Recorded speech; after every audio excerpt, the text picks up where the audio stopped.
Waddle Daisy around the rift. wanders forwards and just smacks somebody in the face while he flops around in the background, pretending to be a nice man and then murdering dragons. It's a great time whenever whenever Ivan's around.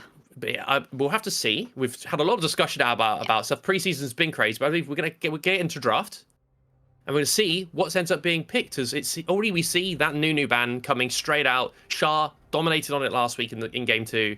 Not gonna get it today. Gonna take that away straight away, and why not? It was banned in the first game.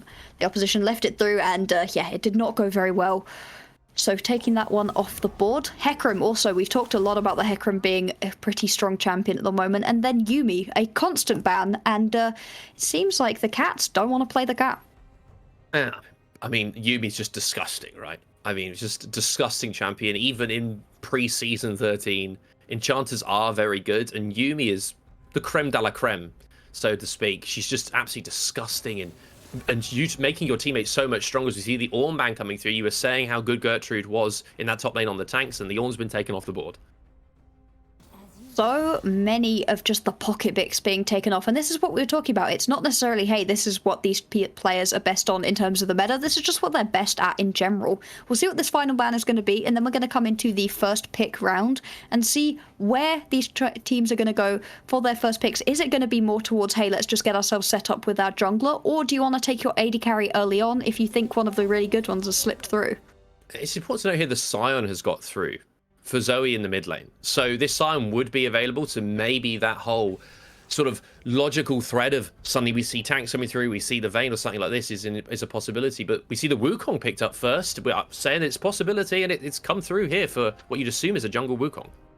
So I'm going to allow this one to go through because it is Galactic Meow, and because fine, they're incredibly good players, but I do not love the Wukong. I'll talk about that later. On the other side, though, it is going to be a Varus pickup, super strong in the meta at the moment. The ability to just shred through people with that full attack speed. The AP version has disappeared a little bit, but it's still a possibility.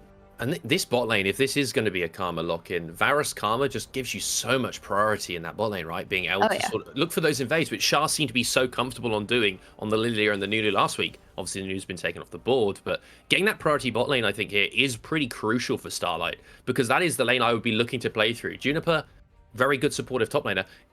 Saying that, though, the Karma, Juniper played it top lane last week, and we see the Soraka locked in, what you'd assume for support, and Ashe in the bot lane. Ashe plus Soraka, that also gives you a lot of poke. And so if this is a Varus Karma versus an Ashe Soraka, neither of these two are going to be very healthy, so any jungle intervention is going to bring you just a lot of damage coming through. And yeah, I mean, we see the San hovered as well. It's the Zoe special, no longer the Bao special, it's the Zoe special after last week, just absolute dominant performance. You have to see if they can make it work again in the mid lane. Could be very difficult here because there are going to be quite a few picks available, you'd imagine, into it.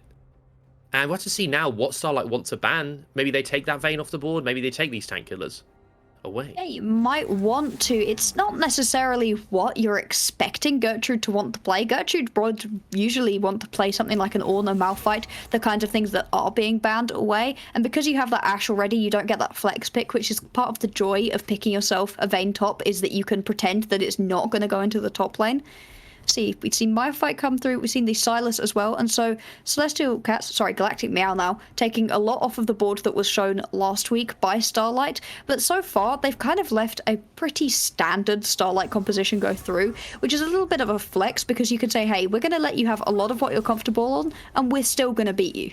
And I mean, Starlight still have that option again to put that Karma not in the bot lane, but rather up in the top lane. So you still have this sort of flex possibility here for Starlight in this draft, which honestly gives you a lot of value, right? You get to be able to, you can take your jungle here if you want to, and then show your top on 5. Loads of opportunity here to at least make sure that Juniper's in a matchup where she can play the game. She can actually, she's not going to be in a difficult situation. She's going to at least have her choice of top lanes. We do see the Zyra, which we do know is a big favorite of Boxy Babe. It is an incredibly strong champion, and it means that it is going to be Karma towards the top side. This is what we were shown previously by Starlight. Juniper with this Karma was very good, absorbed a lot of pressure, didn't die particularly. It's kind of what you're expecting, and now we just need what we think would be a jungler. Mundo in the jungle. I have not seen this in ages. I've seen it once, and it sucked. However, new patch, different players, maybe it will be better. We have to go across sort of matchups across the board here, right? So we're Yeah. going to be seeing what you'd assume is going to now be a Karma in top lane versus this Gnar. So range Mhm. versus range. Karma going to be able to survive in that matchup, you'd assume. Gnar could play a little bit more aggressive, but the Karma can All right. sort of survive up there, go for her cheap items, doesn't need as much CS. Jungle, you got your Wukong versus what we are now going to say is a Dr. Mundo, which is a crazy matchup to me. I mean, I haven't seen. Mundo is not a very common jungler. We'll have to see how that plans out. Sion versus Azir mid, though. We saw Zoe on the Sion last week be able to shove in that Ahri, be able to make plays all across the map. Do you think they'll be able to do it this week against the Azir? Really difficult to try to just constantly shove in an Azir. Azir's kind of one of those premier picks that, like, hey, I'm happy to just sit here and absorb waves and then get involved in a team fight. You know, you always talk about the Azir Corki matchup as like the true nothing matchup, but part of the problem with that is the Azir, who is so happy to sit so far back. He can farm with those sand soldiers, doesn't need to get anywhere nearby the actual wave. Sion gonna take quite a lot of poke damage, but I wouldn't expect him to die. I think without jungle intervention, this mid lane is not the place you're going to be looking when you want some action.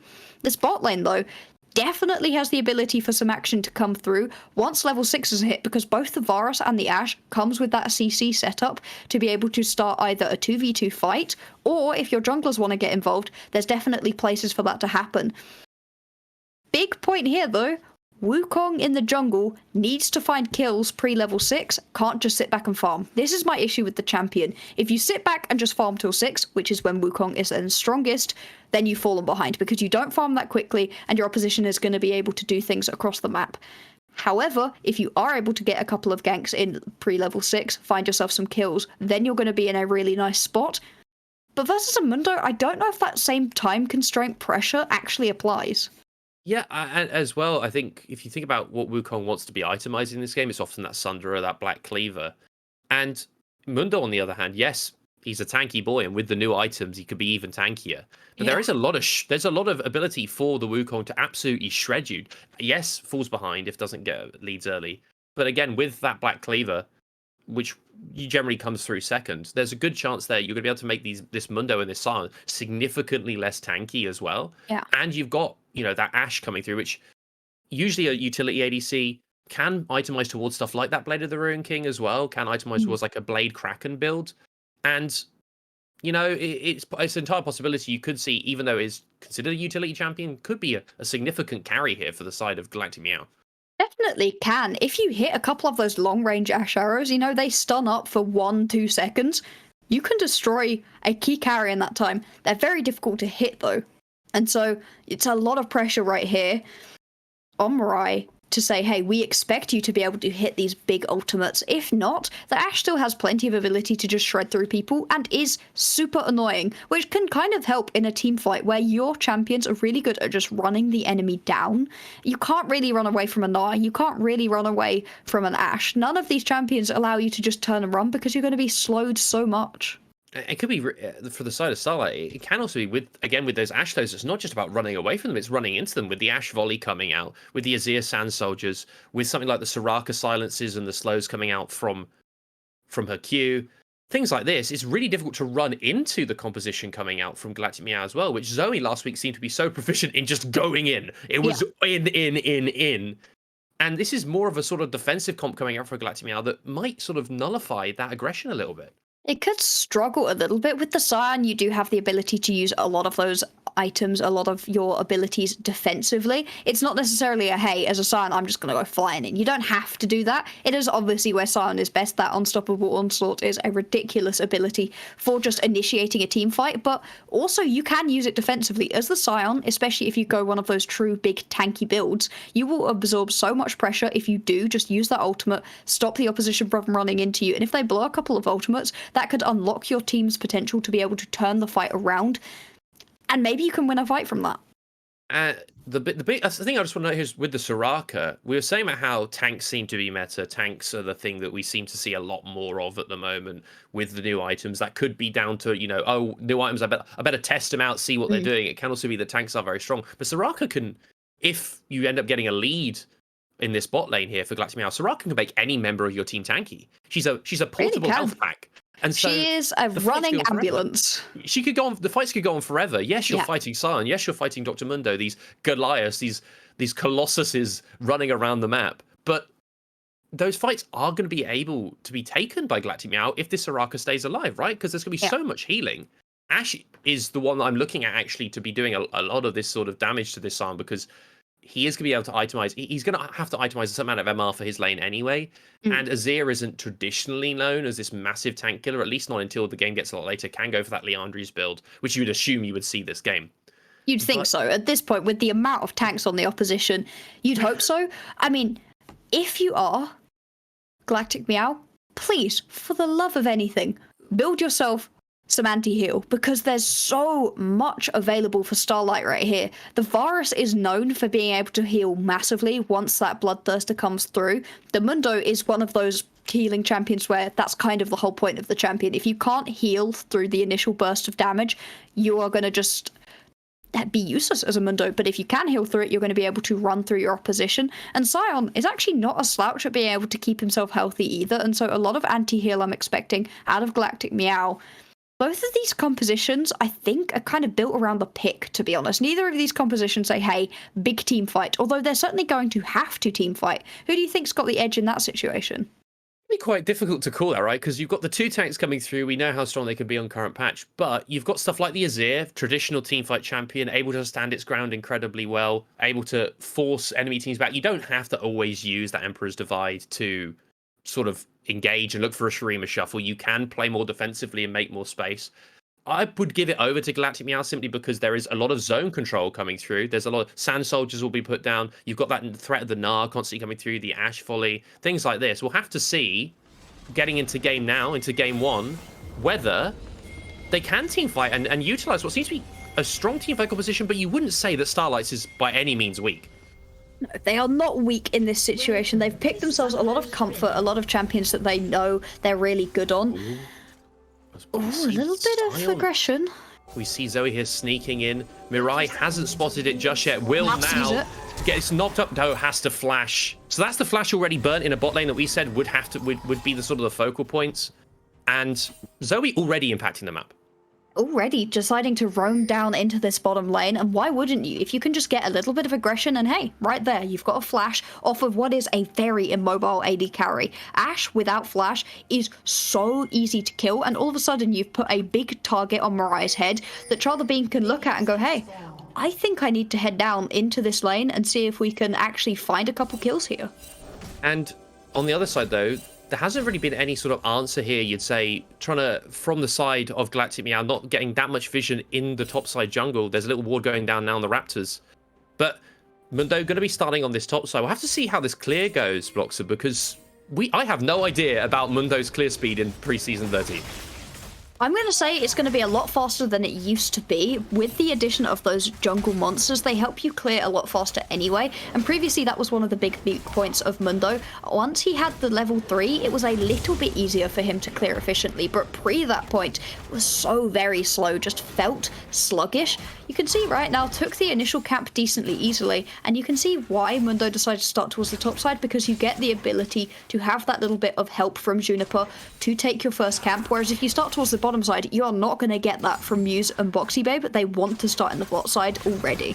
And you're seeing here the sort of fruits of their labor here from that bot lane, because the Zyra with the Varus is able to push in so easily, and with the flash burn on Ashe, she can't run that risk of having to then burn the cleanser and be completely summonless. So she backs off. They end up getting level 2 first. But again, this could be... I was saying I wanted to see Starlight play a little bit more aggressive, and we've seen that at the level 1, but I have to see if they can continue doing it into the rest of this game. Are able to, I would find myself feeling a lot better about Starlight's chances during this series, because we are definitely in favour of Galactic Meow coming out on top of this series, just because of the history of this team, of how dominant they've been before. A crazy stat was they didn't actually drop a single game. I'm not talking series, I'm talking a single game in 2 whole splits of WNB LoL. That is ridiculous. That's just domination, right? And we have to see today. Starlight, again... people on paper would say Galactic Meow has got this, but they showed last week this ability to play so aggressive and be able to take fights that you'd think were lost and end up turning them around. So that kind of clutch factor is super important when you come into a finals, right? It is that mental edge you can get if you're able to clutch a few fights. Even some of the more experienced players can get in their own head, as We do see the wave stat, but there's not going to be a dive coming in top lane. There's no jungler available. Both junglers obviously started top bot side. But we do see this gank coming in here from Shah, but Trez is here to counter gank, and the root does come through. Cleanse burn, and Mirai is being run down, but Shah the Bean has just been caught out, been shut down. First blood going over to Soraka, which you think would be bad, but Soraka in gold is always great. This Muse is so low. Gets locked up though, the Monkey, and Monkey's going to fall under the turret. That's a 2-for-1 in favor of Galactic Meow, and that's not what you want to see as the side of Starlight. No, it's not. Trez deciding, you know what, I'm going to die in this situation, but I'd rather get my team one more kill. Boxy Babe needs to be careful here. Could be dove. It's incredibly low. And you could see the idea from Starlight. Oh, we know that this Ashe has no flash. We can go down there. But still has the cleanse up, uses it very effectively to get rid of that root from the Zyra. And then you can just turn the fight around. In the early stages of the game, Wukong is way stronger than Mundo. Wukong is a little bit slow on his clear. It's fine. So is Mundo. He's a little bit weak during the early game in a 1v1. Mundo is weaker. This is a great matchup right here for the Wukong, and it makes me worry for this, counter pick Mundo that we were not expecting.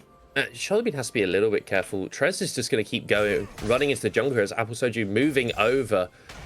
It has to be forced up, but there is nothing really here for the Wukong to take. Charlemagne just going to walk away from there, looking to force her out a little bit more, but again, the chickens are going to come up.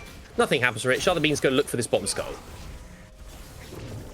Everything is just feeling a little bit on edge right now for Starlight. It's not a situation where, oh, they're definitely losing this, but it's not the early game start that you want. We've got Drake spawning right now, but neither of these bot lanes are particularly finding... Sorry. Okay. But I think... Yeah, sorry, I was just going to say, I mean, you are seeing here that Charlemagne get the gank in mid lane. Yanako in mid lane has to be a bit worried about any kind of damage. Nothing else happens. Doesn't even have to burn a summoner. I just hope... This is aggression I like to see, but this Mundo, I don't even really know if it's going to end up paying off.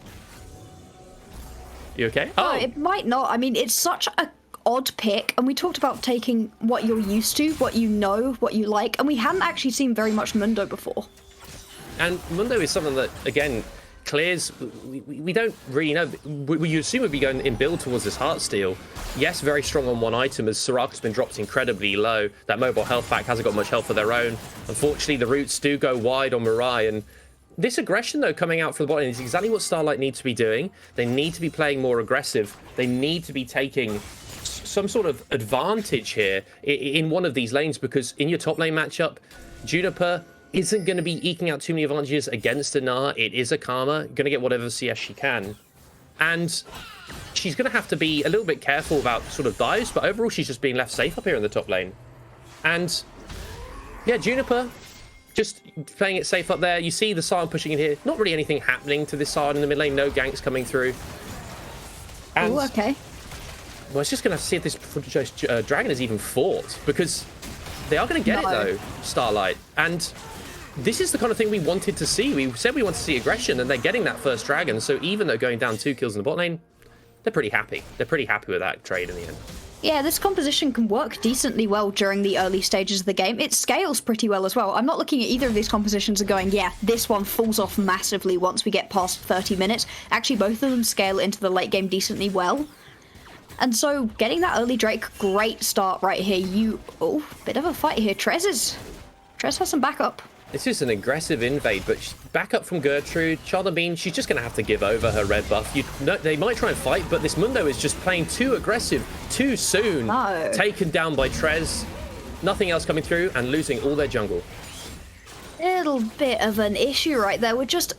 Charlemagne, yeah, it's your jungle, but you're not actually allowed to stand in it in that situation. You might as well turn tail and run. It wasn't going to go well. This Mundo having a bad time, and yeah, so is Metu. I was going to say, Mietu in the bot lane just getting destroyed there by the Zyra damage. This is a support that we don't see that often, but we do know is a favourite of Boxy Babe. And that Zyra can put down so much damage. That's a champion we hadn't even discussed with draft, is that Zyra's zone control in herself is so strong. Squishy champion. But she can provide a lot of damage in a composition you'd say is kind of lacking, right? From your solo lane, from your mid lane. Maybe the Zyra can make up for that damage, maybe? Quite possibly, and you know what? With the new items that you can get onto your AP carries, I think so. I'm expecting Boxy Babe to go with something that is quite an aggressive pickup. I'm not sure if you want to go so aggressive as to get yourself the Leandries, but you know what? I'd love to see it, and I think you could make up for your lack of AP damage anywhere else, really, because it's not going to be coming from your Karma, and you can afford it. If your Karma goes more into the supportive role, as the Zyra, you can go more aggressive, and it kind of balances out the composition in a way you wouldn't have with a different support. I mean, this Zyra's already been the recipient of 2 kills in the bot lane, so working towards that higher damage build makes a lot of sense to me, right? And being able to get those items on board sooner than if you'd picked up nothing. And it is a champion that, from the support role, I mean, we've all faced it at some point in our lives. Zyra's damage is absolutely disgusting. And with the push that she's giving permanently in bot lane here, they might be able to look for a dive here. Starlight, they're going to try. They are looking to see if they can count out Mietu or Mirai somewhere here. That they are trying to force out this wave, get Mirai to summit. TP has to come through from Gertrude, and Trez is here to at least counter gank. Char's gonna have to run over tail between her legs. She does have the ultimate available on the Mundo, so that shutdown onto her, not very likely. And that just everyone walks away. TP burn, but no one dies. That was a lot committed, actually, out of Galactic Meow to try to stop that play from happening, which is great. I'm loving to see Starlight making the cats sprint their way around the map and try to absorb pressure. All that Zoe really had to do was sort of... Sorry, not Zoe. All that Charlevine had to do was kind of walk into that bot lane, say hi, and then walk out, and you've blown a key summoner spell out of Gertrude, taking them away from this top lane matchup where they were beginning to get themselves quite the CS lead. Zoe does have to be a little bit careful here, though, because there are 3 members for the side of Galactic Meow coming through. Flash forward, nice. Out the Unstoppable Onslaught, absolutely shut down, murdered. Goodbye, Zoe. Gonna pick up some of this wave, but overall, that's just a clean kill. Gertrude was walking back topside. Just go pick up the mid laner. Really, really clean play out of Yanako in that mid lane right there. That Emperor's Divide was so smooth, baiting out that Unstoppable Onslaught from the Scion, and now you get to pop yourselves this Herald in the mid lane as well. Charlevine trying to absorb some of the pressure, but that's a huge amount of gold into the back pocket of your jungler and mid lane, and you can see things are just slowly beginning to fall in the Cats' favors. If you take a look at CS leads, you know, it's all pretty even other than in this top lane and this bot lane. Despite the fact that Muse and Boxy Babe have been pushing in Mirai and Mietu, it's actually quite a big CS lead for the Cats bot lane. Yeah, we were saying you get priority bot lane, but if you gain priority and you're still falling behind in CS, that's not a great look, right? Because you're forcing those waves under turret. You'd assume it make it harder for them to CS. And if that doesn't happen, yes, you've got that priority, but they're still getting even gold income with you. And even in this mid lane, yes, there's a CS lead for Zoe, but you've got the first strike. You've just got all those tower plates. There's a little bit of trading in bot lane. Nothing really comes from it. We'll have to see if they can force anything more in this one, because as you were saying, Varus can facilitate. I think she needs to facilitate another kill very soon. So far, it has worked out for this Starlight bot lane, because they did then manage to rotate up to get themselves the Drake, and so having this pressure has helped out. If they get the next Drake, then this bot lane pressure will 100% have been worth it. But like you said, you're expecting to be a little bit ahead in CS. At this point, actually pretty even. I think this top lane is the place where things might become a little bit of an issue, because we've seen Gnar, not recently, but when Gnar gets ahead, can just ruin people, and Gertrude is so good, she'd be able to take over in that situation. Gnar hanging around in this bot lane and spotted out though. Be a bit careful though, because this monkey, this Wukong is here, does a little bit of trade back. The ultimate isn't quite available. The Cyclone on Wukong, not going to come out just yet. Does start the Dragon, but you'd imagine here with Gertrude bot lane, what could be 5 members very quickly for the side of Galactic Meow, this Dragon is going to go over in the favor of the Cats. Char just throwing a few cleavers, a few briefcases to try and dissuade them, but nothing else is going to come out from it. Good map rotation as all. This is the aggression in bot lane here coming out from the side of Starlight. Doesn't it pick up the kill onto Mirai? That's just a bit of overextension. You didn't have any more HP on your Soraka. Your mobile ambulance had no more medication. So even though they lose the Dragon, they do pick up the kill. Zoe is in a bit of an awkward spot here. Is going to see if she can get a knock-up. Gets a knock-up onto 2. In goes the monkey. Cyclone used. Huge Gnar onto 2 members. That's Zoe down. Can they pick up anything else here for the side of Galactic Meow? The passive from Scion, not going to do too much damage. Muse flashing forward, though. Does end up picking... Oh, it's so close. No, Juniper picks up the kill onto Yanako in the mid lane. So it ends up being, all in all, a 2-for-1 in the favor of Starlight, but the Dragon went to the Cats. picking themselves up that Drake is pretty impactful, stops any Drake stacking out of Starlight. But in that big team fight, we saw the issue of having Mirai dead because there was no real backline access, and the tank shred coming through at the beginning of the fight just wasn't there. You know, you didn't have the ability to get through those champions that were in your face, but also Cats couldn't get into the backline to actually deal the damage to the main carries. You saw throughout that whole fight, Muse and Boxy Babe, they were just sat there laughing, managing to land every bit of damage that they wanted to without getting too low. We were saying this Zyra was going to be a huge source of magic damage if you went towards that build. That's 4 kills now, that's 2 assists, that's a 400 gold bounty. And that's almost a Leandri's. We do see the Leandri's on the other side, though, completed for Yannico on that Azir. So we were saying about that tank shred mythic, it's come through. And we see the Iceborne Gauntlet. You were saying how strong it was, but it doesn't give you MR against this Azir. No, it doesn't. And the Azir is kind of the main threat right now. I mean, the Ashe dealing plenty of damage, as is Gertrude and Trez, but if you have no magic resist, it means that all of a sudden you're not having to build any magic penetration. As Soju, you can just sit there pretty and say, hey, actually, I'm just going to build full damage. And that's a terrifying prospect with an Azir. Right now, the Azir's best play is going to be that slide and glide into a big ultimate, but the later you get into the game, just sitting there and auto-attacking is going to be the most effective way for the Azir to deal damage. And if you don't have any magic resist, that's going to be terrifying. Well, there's a little trade in the bot lane. Stranglethorn's used, Enchanted Crystal Arrow as well, but no one ends up being picked off. Interesting to note, which I didn't know right at the beginning of the game, Muse hasn't gone for a cleanse, so is very susceptible to this Enchanted Crystal Arrow, but didn't end up being picked off there. As you see them shoving in bot lane again, has been the story of bot lane this game. Yep. And they're going to rotate up, but they're just going to get rid of some vision and probably back. But we do see the Herald being taken for Starlight here, so they haven't stopped. They're still making money moves with that businessman Mundo in the jungle.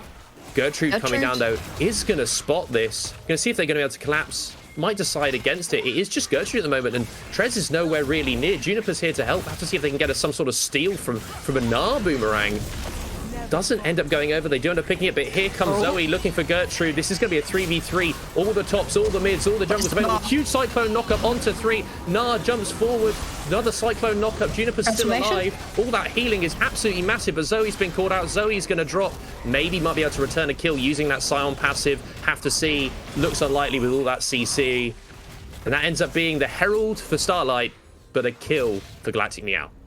Galactic Meow constantly finding ways to keep within touching distance of this game, but they've not taken over it in the way we've expected. It was a little bit of a slow rotation, I'd say, out of the Cats. Starlight were there on that Herald, for ages before there was any true rotation. They tried to push out mid lane and then finally rotated up to help out Gertrude. Gertrude was perfectly happy in that situation to just sit around, keep poking out, see if they could find a steal, but I think more than that, try to keep the opposition interested for long enough for her team to rotate over and get involved.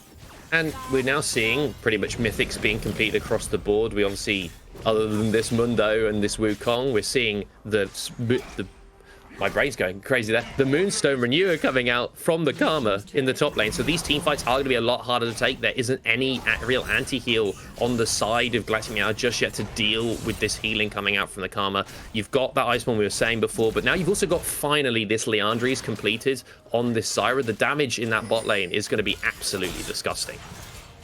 Oh, much coming through, and I do question slightly the decision to go through that Kraken. I get it, because there's so many big tanks on the opposition, and it is the best itemization usually for the Ashe, but also not taking one of those more defensive items just makes me worry slightly for Mirai's ability to actually stay alive in this game. You can see Leandri's being finished, and it was a Boxy Babe Leandri's, which, oh man. Oh, I'm excited to see with those ultimates just who's going to get destroyed. And the Zyra is so fed. The side of Galactic Meow have to be really careful because we were saying how hard it was to run into their comp. It's still incredibly difficult to run into Chains of Corruption, to run into these Stranglethorns. Zoe's just playing spoiler at the moment, trying to ward off any aggressive attempt from those 3 members on the bot side. Apostochi, though, caught out by the Varus ultimate, is going to be picked up, shut down. Zoe is just tanking up so many members, even just with one item. I'm gonna die. This Dragon, it's going to go over to Starlight. Oh my. Oh, Starlight are actually putting up a fight, and not just putting up a fight, they are winning this game. They are currently in control. That was such a nice play. You could see the idea out of Soju. Get in onto the back line, try to get that big sliding glide ultimate, just, you know, push the back line into your front line, and you're going to win this team. Except it just didn't work like that. The catch was there. Big Trez. Trez is going in. Okay. Two-man knockup on with that Cyclone. Does have the second cast available. Zoe is caught out. Herald hasn't taken the turret. So in the end, what looked like a great play for Starlight, round the dragon, getting that kill, ends up sort of biting them on the backside of that fight because Zoe falls down. They don't even get mid-turret from it. Oh, and you can see this is where Galactic Meow are so good. They are able to just rotate on the map together so well, but this is also the issue with a composition with no true tanks. Nara is technically a tank, but not really, and only in certain situations, and it means that you can't just walk in to a fight. You can't just walk yourselves into a team fight, check a bush, and it's fine, because you don't have anybody who's able to do that who won't die instantly if they get caught. Case in point, Soju getting caught out on the backside of that team fight. Whereas, over on the side of Starlight, you don't necessarily have to be perfect in your setup around a Drake, because you can just walk in. Zoe was able to tank every single member, bar Soju, in that fight, and still walked away alive. Only died once they were caught under tower. And so without these big tanks, it's so difficult.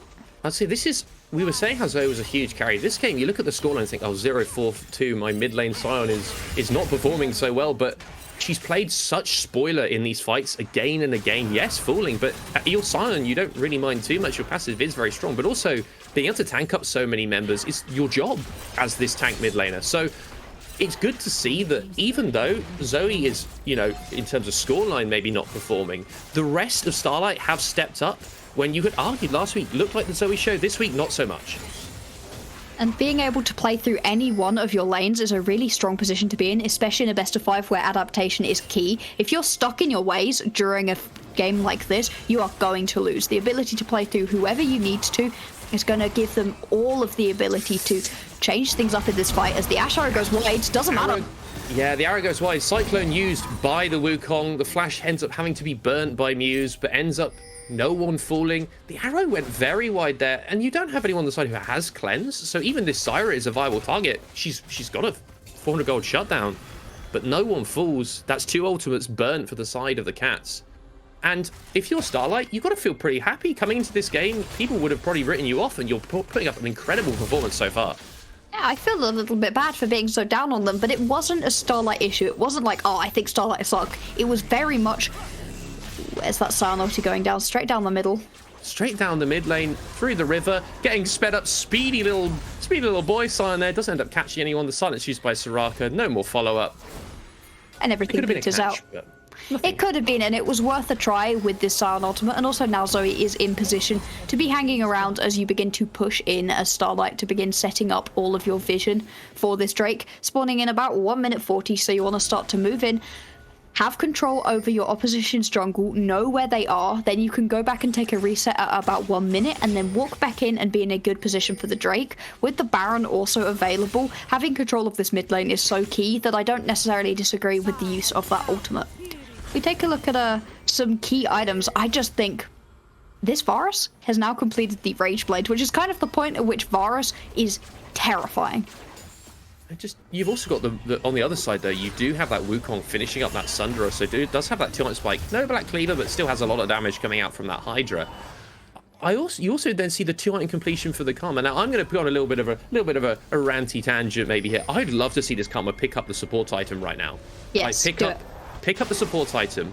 You've got that pick on Yanako in that previous dragon fight through the use of your vision. If you're able to strangle out Galactic Meow on the vision, you've got a composition that can pick people off pretty easily with that Change of Corruption, with a root from Zyra, even with something like a Sion ultimate or a Sion knockup. So I would love to see Juniper in the top lane picking up that support item, but we're going to maybe see a fight here. Gertrude the pony's dropped incredibly low, half HP already before there's even any kind of response. I mean, this dragon fight, it's going to be soul point for, well, the fight for soul point for SLT. But in the end, Trez goes in and just picks up Muse. You can't be getting picked up before a dragon fight like this. This is an absolute disaster for the side of Starlight. They are now down a crucial carry. That Varus you were saying, with those 2 items, usually so strong, is now dead, is buried in the ground.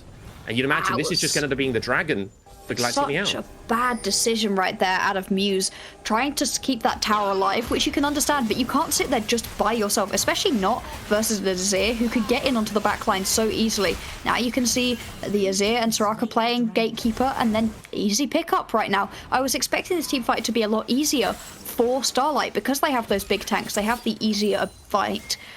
But actually, the Cats just find the good pick, and this is the thing with having better vision, because there is a lot more blue wards across this mid lane river than there are for the side of Starlight. Block, so look at that gold difference in jungle. Yeah, there might be a fight. That's 3,000 gold. Trez has been caught out, though, does end up having to clone away. Is very low, does get knocked up. Charter Bean slows them again. This mobile health pack is available, at least with the heal from the ultimate, but that doesn't matter. Trez falls, and they're turning straight over to the Baron. And why wouldn't you? The opposition's jungler is down. It may be a 4 versus 5, but the key member right now for the Cats is dead.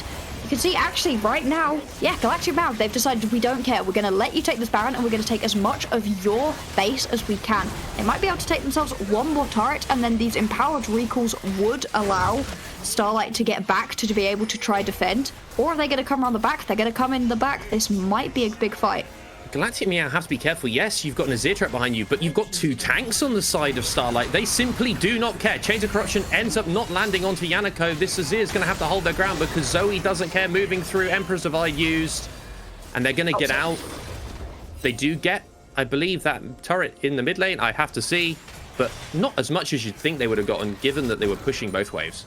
They got the turret in the mid lane a little bit earlier on, and then the second one during that push, and a bot lane turret, so it was a decent chunk of gold. And you can see in the immediate term, Galactic Meow have put themselves in a position where they are slightly ahead in terms of gold. But now Starlight have themselves the Baron. They're going to be able to use this to find themselves some extra gold and some extra turrets. There's no outer turrets left available, so they're pushing for these tier 2s, which can be a little bit tricky. But with these big tanks, you can pretty easily do yourselves a 1-4-1 with the tanks off by themselves, because they would need multiple members. And if you send multiple members to deal with them, then you should be able to shred through the tanks wherever you've put this Varus. But I talk about tank shred. We do see that Blade of the Ruin King picked up by Mirai on that Ashe, so they do have a lot more physical damage now coming onto these tanks. Going to maybe be able to shred through them a little bit easier. No Black Clear available, none of that armor shred, but at least we are seeing some, what you'd say on both sides, some pretty smart itemization for the state of the game. Again, this is the honestly today, Bloxer, I'd looked at the ranks, I'd looked at the lineups and gone, oh, we're in for a difficult game here for Starlight, but they've shown up so huge again and again and again, and they're playing, I want to say, with a lot of heart. You know, they're playing with a lot of passion for this. They're actually trying things. They're playing aggressive, and that's what we wanted to see coming into today, and it's happening. And I think Galactic Meow are a little bit taken sort of off balance by this. Maybe they came and say thinking, okay, we can just diff through lanes and we'll be fine. And it's just not happened. Well, you haven't been challenged if you're Galactic Meow. Nobody else is as good as you, and possibly Starlight isn't as good as you, but they're playing so aggressive and so fast during the early stages of the draft. We were like, yeah, we want them to play in an aggressive style. We want them to find these early game advantages and not allow Galactic Meow to walk into them, but to walk to their opponent, say, hey, we are here and we are fighting you. And that's exactly what they've done. As we get into these later stages of the game, the team fight composition out of the Cats is going to come online a little bit more. If Soju can find those big backline advantages with the Emperor's Divide, then I think it's still a very easily winnable game for the Cats. But Starlight have put themselves in about as good a position as they could have hoped for coming into this mid lane. And we were saying about this Mundo jungle, now on 2 items, now has that Heartsteel, has that Sunfire Aegis as well, so it's still going to be a huge tank. Mietu has to be a little bit careful. This is another champion, Soraka, that is, I think, so crucial to how Galactic Meow want to play these fights. If Mietu does get caught out in these fights early on, you don't have that excess of healing, you don't have that ability to play these longer, drawn-out fights against those 2 tanky frontliners coming out from Starlight. And they're just sieging through mid. They haven't used too much of their Baron. Obviously, Baron is now worn off. They didn't use it to get as much as maybe they'd wish for, but they are still playing really aggressive in the face of Galactic Meow. But this Dragon, both sides, this would be their 3rd Drake. And I think this is the fight that will probably open up the game. We'll have to see how it goes. You'd have to imagine so. Whoever comes out on top of this fight is going to be in a significant advantage position in this game, really in the driver's seat. Dragons 2 apiece, towers a little bit in terms of even, a few more for the cats, but not by as much as you would be expecting considering how much they focus the towers over taking other objectives. And so whoever wins this one, they're going to be able to put themselves in a position where, hey, you dictate the pace of the game, you decide, because once you're on Soul Point, the threat of picking up this Chemtech Soul is so big. And Trez is hovering, potentially looking for that Cyclone, playing aggressive in the face of Starlight, but getting chunked out by just ambient damage. A Cleaver here, a Mantra Q from the Karma there, and does have to end up using that Fruit in the River. But they are going to have to walk in here, Starlight, into a composition that is so dangerous to walk into. You've got that Mega Gnar, has ended up, the transform has occurred, so maybe Gertrude can look for something. Only has the Gnar bar for another 50%. Trez has got in, huge knock up onto 3 members. That's a massive Gnar onto 2 by Gertrude. The Stranglethorn's just trying to peel for Muse. Yes, Zoe's moved forward, but she has been dropped. Trez just keeps on going and going and going. That is going to be what looks like Juniper falling. No, so low, but Shah the Bean will be taken as tribute. And Trez has just made a mockery of Starlight's lead in this game. Their position in this game has been removed, and we were saying they're going to be, whichever came out on top, we're going to be in the lead, and it looks like it's going to be Galactic Meow. What heart from Trez right there to go flying into the backline, getting a 4-5 man knock up straight into the Gnar out of Gertrude. And this has really been a Wukong show. The Wukong has such good ability to get into the backline once you have that ultimate. I may not like the champion, but in the hands of Trez right now, it is being played beautifully. That's going to be the Drake picked up, a couple of kills, as well as an inhibitor, and it's putting the Cats firmly in the lead of the game in a way that they haven't been kind of all game so far. And you were kind of seeing there a tale of 2 fights, right? On the one side, you had Zoe moving forward, you had Shah the Bean and it trying to peel back, and you had a sort of a split coming through from Starlight. And it just turns out that Trez just has far too much damage to, and you have too many squishies on the side of Starlight that this monkey, this Wukong could just shred through, right? You had Boxy Babe there, managed to use the Stranglethorns, tried to peel for the Varus, didn't happen. Char the Bean tried to peel, didn't happen. And now you've got to worry with another team fight. If Trez comes in, has that more obviously finish for that fight, is going to be working towards what could be a Black Cleaver from that Caulfields. Yes, the monkey does fall off, but that Cyclone is just always relevant within a game. And if you combine that with the Mega Gnar, that's terrifying. Really is. The ability to just go in and affect a game with one button on your champion is so strong. That's why you see things like the Ornn, the Gnar come through. It's the same thing with the Wukong right now, and Trez is playing very, very well. The later you get into the game, yeah, it falls off a little bit versus this Mundo, but currently Char the Bean is being dealt with decently well by Mirai. You can see Trez, so much confidence to just step in there, nick that one away. And despite the front line of Starlight being way stronger, they haven't been able to actually bully out the back line of the Cats. But if you are Galactic Meow here, you've got to be careful. This will be a Zyra in the Baron Pit, potentially. They're looking for the steal. Juniper comes through. Trez goes over the wall. Cyclone onto 2. Juniper has just been removed from the game. Zoe gets knocked up again. Is too tanky, really, at the moment. But Trez does have that Sunderer, so there's a lot of damage. Unstoppable Onslaught away. Cowards in the wrong direction. And Baron picked up. Shah has to be pretty careful here, though, because it isn't like this Wukong can't shred tanks. They do end up losing their top laner, Starlight, and they're going to have to perform a base defense here, 4v5. Have so few members up and available, and all of a sudden these towers that were taken earlier on in the game by Galactic Meow, it's really beginning to hurt Starlight. They don't have enough towers to be able to absorb this Baron push outside of their base. Instead, with that mid lane inhibitor already down, this bot lane one is fully in the focus. Top lane isn't pushed in any way though, so it is only one lane that you have to truly defend. Trez doesn't care though. Trez doesn't care, just jumps straight over the wall onto Muse, chunked out to about a 6 of his HP. Charlemagne just trying to get this monkey, get this Wukong out of their base. Get out of here, says Shah the Bean, and doesn't really care. Trez does not care. The damage from Mirai onto Zoe is massive. Right here, this is a regroup got to be coming through, but Zoe ends up being stunned, caught out. Trez tries to get the Cyclone onto anyone. Does end up getting locked up. Does have to be a bit careful, but the Emperor's Divide onto 3. Goodbye, Juniper. You're gone. And we'll have to see if they can actually end the game here. They have the Baron. They have all their members available. Starlight are going to have to heal. They're going to have to try and make something happen. It's going to have to be a miracle. They look so good in this game, and to end in this fashion must be heartbreaking for game 1. But here you go. It's just going to be the end. There's no way. There's no chance. That is game 1 to Galactic Meow. And we'll have to see. Starlight looked really good early on in this game, and if they continue into game 2, I mean, I'm shocked that they managed to make it so close for so long. That was such a good game right there, and I love how close it is. I wasn't expecting the series to be so close. Starlight put up a true fight. They were ahead. If we'd have taken a look at the gold graph throughout that game, it would have been a little bit of a roller coaster, but pretty firmly in the red side's favor for a very long time. Starlight kept themselves within touching distance of this game for so long. And then one catch, a singular catch around the mid lane right before a Baron fight, and things just begin to fall apart. Muse was having a great game, and then one shot in the mid lane, and you're able to take yourself that Drake. You put yourself in a position where all of a sudden you have that advantage. You're able to be in the driver's seat, and as soon as Galactic Meow sniffed an advantage, they took it the whole way right into the opposition space.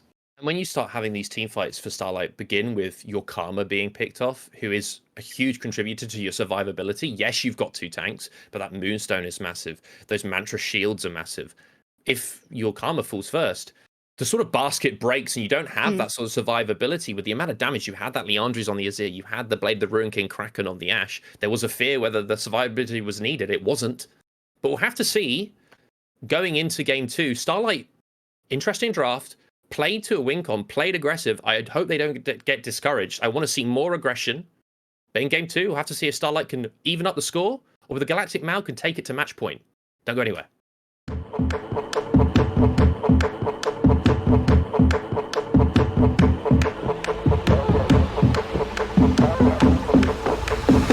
Transcend humanity with Omen.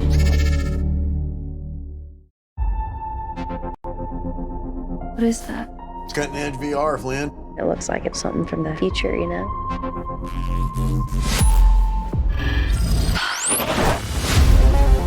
Flynn took a trip to future London, saw something she wasn't supposed to. Now people from there are trying to kill us.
17 floors up, and when it rains, I can feel those drops in my window pane. Lets me know that I'm still here. But when the sun comes out, I will go outside. When it breaks through clouds, I will give a smile. Lets me know that I'm still here. Sometimes I want to run away, to find good times again, to find all my old friends. Good times, I said good times, find my friends again. I said I wanna have good times, good times, find my friends again, and good times, I said good times, find my friends again. I said I wanna have good times, good times, find my friends again, and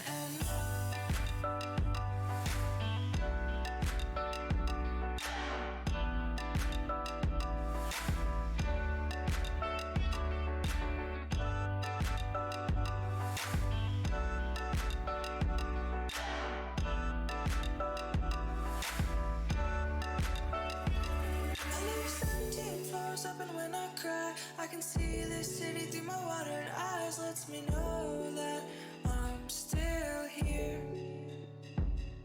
When my eyes clear up, I will go outside. I'll imagine you're still by my side. Lets me know that And welcome back for Game 2 of the Grand Finals of Newell Winter 2022 Amazon University Esports Women and Non-Binary League of Legends season. That's still a mouthful for me to say.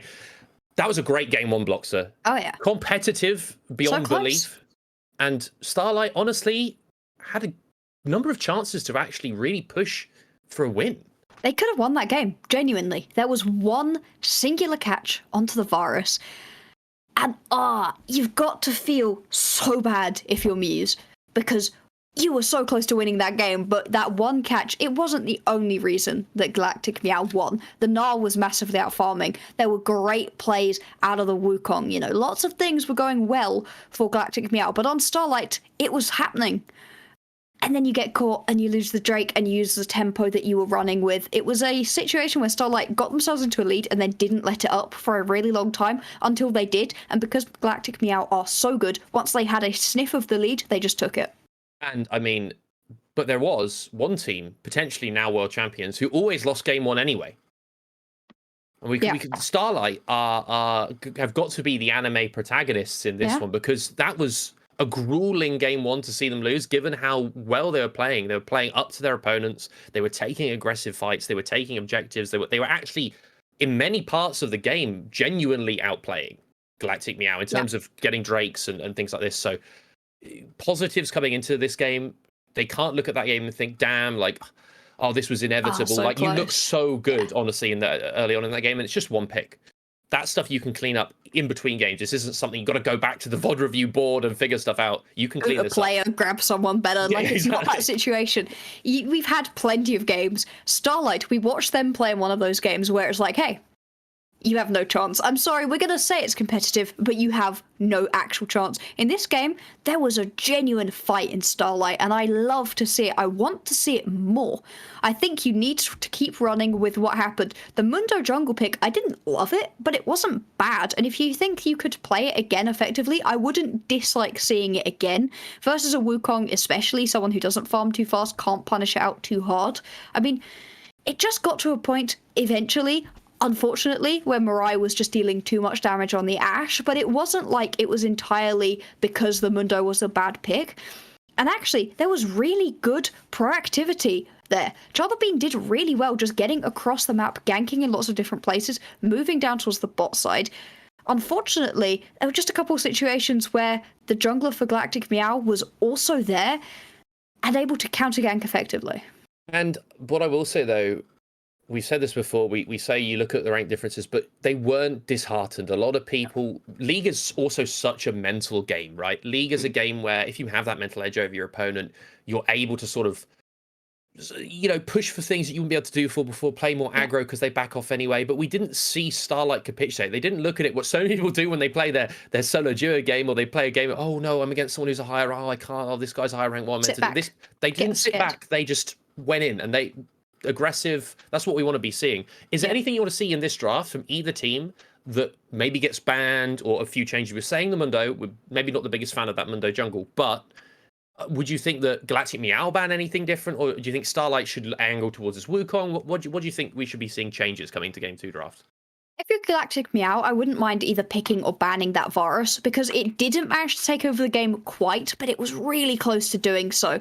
It got to that Rage Blade super quickly, and the Varus with that Rage Blade is so strong, man. It's ridiculously strong, and it's just something that if you're not planning on picking it, you might as well get rid of, because it could have the ability to take over a game. For Starlight, I'd like to see a slightly more proactive jungler. You're not really going to get proactivity in solo kills happening out of the top lane. It's unfortunate, that Juniper's out of position. You're not going to find it there, and so Child of Bean needs to be the person who gets to step up, gets to find those avenues to keep Starlight ahead. They found a couple with the Mundo, but I'd like to see even more through a more proactive jungler, like a Hecarim, something where you can run across the map, farm quickly, and get into those lanes early on. I mean, if you are going to be running for these sort of supports in the top lane, you're going to take this Karma and put it top lane. Something like a Hecarim pairs so well with these enchanters, wherever they end up being, that you sit and think, okay, maybe what you should be angling towards is something like a proactive jungler like Hecarim who can utilize those enchanters in the top lane. Because yes, the Karma managed to make a lot of fights very close, Moonstone, Mantra shielding, this kind of thing. But you need people to empower, and in that game, the people you were really empowering was the Varus, and you're not really empowering too many others. Yes, you're making tanks slightly tankier, but if you have something like a Hecarim who can put that threat onto backline, if you end up having, maybe you end up going for something like, the Lilia Char played last week was very good, so maybe really look towards this. So that's an opportunity as well. I'm not too sure about banning stuff like the Wukong, because I wonder if it isn't that Wukong is good, it's that Trez on Wukong was a facilitator and was able to make stuff happen, and you can do that on many different champions. It wasn't just the case that Wukong itself. So I would be a bit concerned about angling towards those bans. Maybe you end up going and saying, actually, we take something like a Soraka off the board, or we take like the Gnar off the board in the top lane. But overall, I actually don't think draft's going to be too different. No, I think both of these teams can come away from that game going, yeah, it was fun. Starlight especially, in a way that they possibly weren't expecting, that we certainly weren't expecting. Yeah, I can see them going, yeah, it's fine, we will run this back. The Scion might be banned by Galactic Meow simply because it's such a pocket pick. It's so clean for Zoe. They love playing it. And it's not like it's their only pick. They're not a one trick with the Scion being the only thing that they can play. But if it's her comfort, why not get rid of it? Make her a little bit uncomfortable, a little bit off kilter, say, hey, you've got to fight us on something different. And the Scion, it just was well played. Early game, right at the first 30 seconds of the game, getting a flash out of your opposition. Mirai then nearly died, had to use the cleanse to get away from a gank, and so just had power across the map. Didn't quite have the ability to take over the game like you would hope from a pocket pick out of Zoe, but still, just taking it off the board, get them off kilter, see if you can change things up just a little bit. And going down to that Starlight bot lane as well, giving them something like that Varus Zyra, they did get prio a lot in that lane. They were able to shove in the bot lane coming out from Galactic Meow. Yes, it wasn't Ashe Soraka, maybe not the most aggressive bot lane, maybe not the most pushing bot lane. Soraka doesn't contribute that much to the push compared to something like, I don't know, a Heimerdinger as we saw, or something like this. Yeah. So yes, they got the push in the bot lane, but that Zyra as well from Boxy Babe did look very, very good. That was nice. A lot of damage, a lot of the ability to peel, being able to get these picks. And to be honest, as we already knew coming into this game, Boxy Babe was a Zyra aficionado and wanted to play that champ. And she looks really, really good on it. So good, so clean. It's just incredibly impressive. Out of a support player as well, went with that aggressive pick that we weren't sure about. We were like, oh, are they going to go for the Leandries? Maybe, maybe not. Yes, absolutely. We are going to burn through you. I do also agree, though, that the support item probably should have gone into the top lane onto Juniper and allow for Boxy Babe to just go, no, I'm going to destroy you. And it just fell off eventually. Again, a lot of the champions that Starlight had picked were fine in the late game, but together a whole team of fine picks into the late game doesn't compete versus Galactic Meow, who had a lot of really good picks into the late game. You're just going to scale that little bit better. And unfortunately, it began to happen around about the same point as the team fight started to go Galactic Meow's way, and then the game was over. The only reason I bring up the point of that support amp going on to Karma, maybe even just after that first time or after the Oblivion Orb, is what was happening was you were seeing those picks coming through from Galactic Meow, but they were often from Fog of War. They were often where they couldn't tell where the Wukong was playing from. Yes, there was a couple of great engagements in 5v5 team fights from Trez, but overall, if you're able to get that vision down and keep your team safe, you had a chance to have Muse carry the game, have Boxy Babe carry the game. You really don't want the Zyra walking up to have to ward against a team comp that's like a Zir, Na, Wukong. It's very difficult for her to do that. And so having that Karma as well, have another option of getting that vision down would have been great. And I also think it might also sort of play into Juniper's wheelhouse, right? If you've got someone who's off-rolling in that top lane, you suddenly give them that familiarity of, even in this stage of the game, oh, I'm a support. I know I'm basically a support now. I go and do this. I go and ward here. I set up for Baron. I set up for Dragon. And I think that would be great to see coming out, because personally, I'm not against this Karma top lane. I think this Karma top lane, to be honest, is very, very good. Very good for what Starlight want to do. Yeah. And I actually, the only things you might change are the jungle, really. Because I think if Zoe in the mid lane, if the Silas gone, still has that Silas. Still has a few other picks available. So maybe we end up seeing almost like Galactic Meow want the Scion, because if Apple Soju, Yanako want to play this Azir, Silas and Ari both play quite well into it.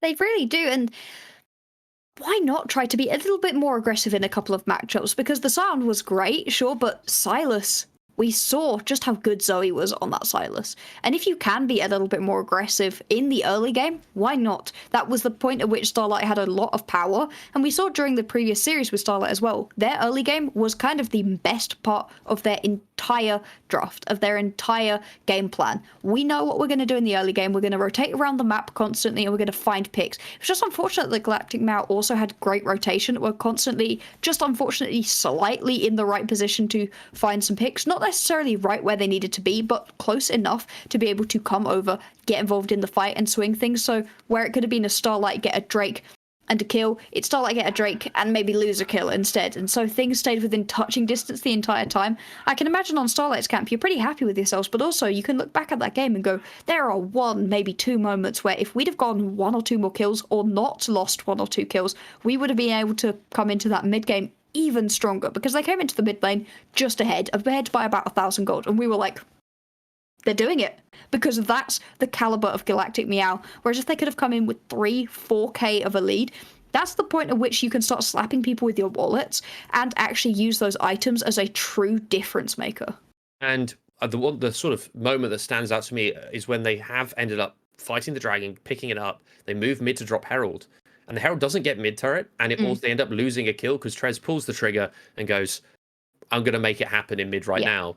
And these are the moments where, if they don't occur, that doesn't get Meow back into the game. Meow, the sort of comeback for Meow is really halted. Yeah, that stuff you can also tidy up again within games. This isn't something you go back to the drawing board and go, oh, what do we do now? This is okay. We could have dropped Herald mid. We know that they're going to pull the trigger. They know that they know they've got to make something happen and pull something back in this. And you don't want to be playing into a team like Galactic Meow in the way they want to play. If you're getting that lead, just roll with it and just try and push them out of their comfort zone, which seems to have been, at least with the team comps that they played in game one, what you people consider. I mean, it was standard 5 months ago, right? With this Gnar in the top lane, Wukong jungle, Azir in mid. This is pretty standard league, you would say. So if you are going to play these funky picks coming out from Starlight, force Galactic Meow into their out of their comfort zone. Yeah.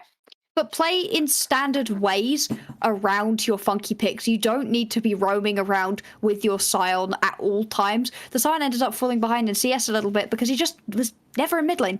You know, maybe keep your Scion there and use your jungler a little bit more. Because the Mundo calms so slowly, you ended up in a situation where, oh, we want to get involved, we want to roam around, we want to do this, we want to do that, but Chart needs to farm. And so, okay, fine, no, that's fine. We've got Zoe. Zoe will roam with us instead, and then Zoe falls behind in farm. If you've got a more proactive jungler, and I think that's what we keep coming back to, a slightly more proactive jungler out of Starlight, to be able to use your jungle effectively. The jungle path is much quicker now. You're able to clear so much more effectively with your little Pokemons sat right next to you. And so use that. You want to be ganking earlier, more close to 3 minutes rather than the 4-ish minutes that a lot of junglers were coming out of their clears previously. And so just try to be a little bit more aggressive. Have confidence. They already came in with a lot of confidence, Starlight, but I think a little bit more, and they could turn this into a true series for us. Well, we'll have to see going into draft for game 2 whether they can make that happen, because again, they played so well in that last game on a draft that you could say, at least with a few of those picks, quintessential Starlight from what we saw last week with the supportive top laner and the Sion mid. So, see today, first ban comes out, and it's that Nunu again. In return, is a Hecarim ban. We'll see with the Nunu coming off the board as well as the Janna. These are pretty much standard picks. This is exactly what we saw previously. The teams have decided not to switch sides. Hecarim's still being banned away by Starlight, and I wish they wouldn't. Come on, pick it. Be confident. I wonder if they're just concerned. We saw that Wukong first pick come out last game. Are they concerned that Trez will just take Hecarim on one, and then they don't really have anything left to answer it? As we see the Zyra ban, which I think makes complete sense. That Zyra was looking so good that last game.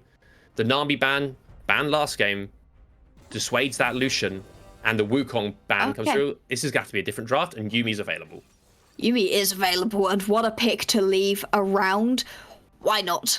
Of course you're going to see Mietu just pick that one up straight away. I'm not surprised to see the Karma repicked over here. It's kind of the main pick that Juniper has that can absorb pressure, and versus Gertrude the Pony you can't give even an inch, and so just sit back and relax. Karma plus Lulu would make taking a hyper carry either at 3 or later on in the draft so strong. Oh yeah, if you can pick yourself up something like a Jinx and a Phelios, something that can scale into the late game, you will destroy somebody. Now, I'm not going to jinx it, pardon the pun, but I'd also see Cogmore. Oh, actually, Cogmore at the moment I think can be playable. We are hovering Jinx. We'll have to see if that ends up being locked in. But you're right, hyper carry, 2 supports. If this game goes later into the game and they can play as a unit with 2 tank frontliners, which we assume you're going to see coming out from Zoe in mid, and by Char in the jungle, this could be a terrifying composition. It could be. We're going to see the beginnings of AD carries being banned out once you don't have any at this point in time. Squeeze that champion pool. I'm expecting Celestial to take away as many hyper carries as they can. The Sion also off the board. That's some more comfort gone. And so we are going to get to see Zoe on something different. I'm excited to see what that will be. The Sylas is the next pick that we've seen them play. Could also take that one off the board because the Sylas gives you a lot of backline access, and there are a couple good ultimates already available on the board. And yeah, I mean, we haven't seen that Sylas ban. I do think they should pick it up here, Starlight, because Zoe looked so good on it last week. Would provide you with the Yuumi ultimate, something like the Madorma as well. Dissuade, you could argue, the Azir in mid lane, but no, they're just hovering the Maokai. This is going to be a Maokai jungle. Tanky frontline again for Shah the Bean. Have to see if they can make it work. This is a more traditional jungler than the Mundo, which has obviously been locked in by what you assume is Gertrude in the top lane. Yeah, I think the Maokai might be able to do a little bit better for itself in the jungle than the Mundo was able to. That would be aggressive. That would be silly with a Yuumi. It can work. That makes more sense. Yeah, Neela is would be an interesting pick to take into this sort of hyper carry composition. Getting Neela in there would be very hard. Twitch makes a lot more sense. Twitch is also very good to Jinx. Fate. If you're out of position even slightly, the Twitch is behind you, the Yumi's on top of them, and then the Twisted Fate comes popping out of the ground and will destroy you. This is a pick composition through and through. Not such a good teamfight composition, though, out of Galactic Meow, and so we'll see what Starlight can get for themselves, because right now they do have a proper teamfight composition and a Talia. Now, Talia, you know, some people like to play it into TF, right? Because they can at least match the roams from the TF, use that Weaver's Wall to get to those fights in the bot lane and the top lane a little bit quicker.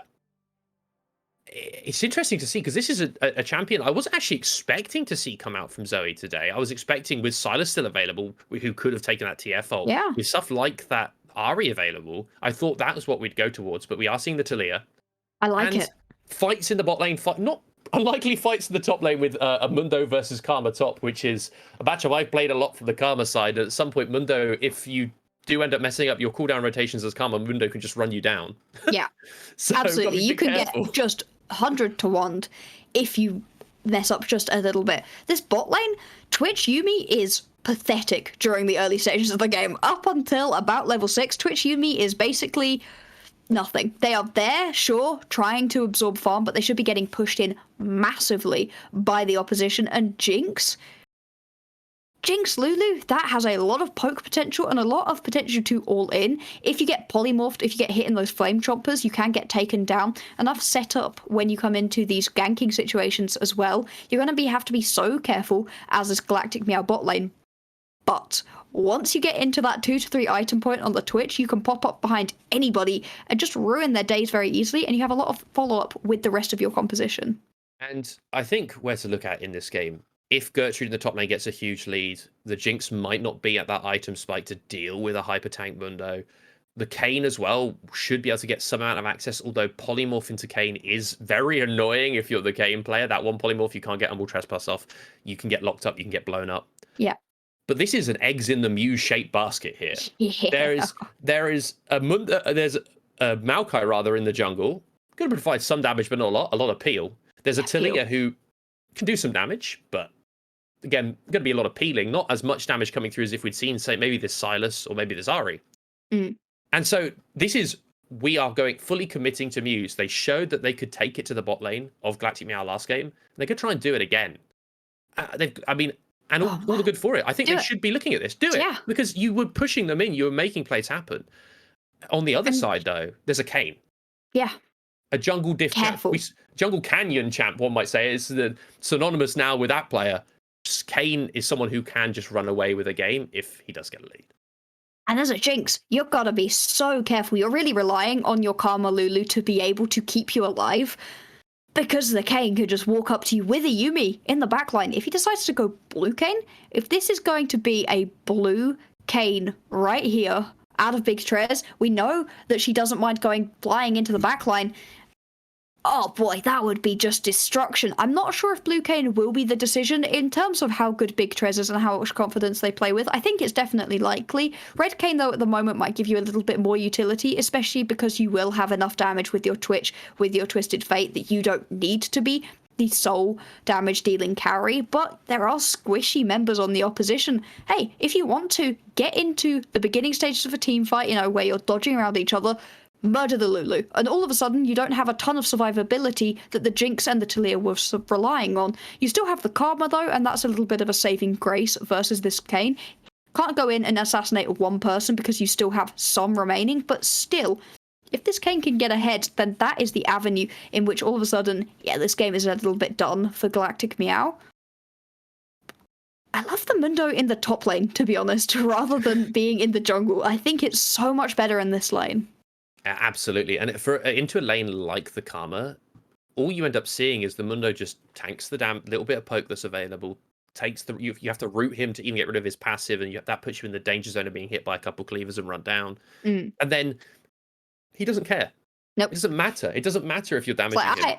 If you do drop him low, he'll just ult. He'll just run around super speed and just ult and heal back up again. And again, if he ends up getting this lead, he can go towards, say, the Spirit Visage first if he really wants to. He can get some magic resist for the lane, which Mundo loves to do. Something like interesting Chem Tank, I believe, was shifted to being a magic resist item.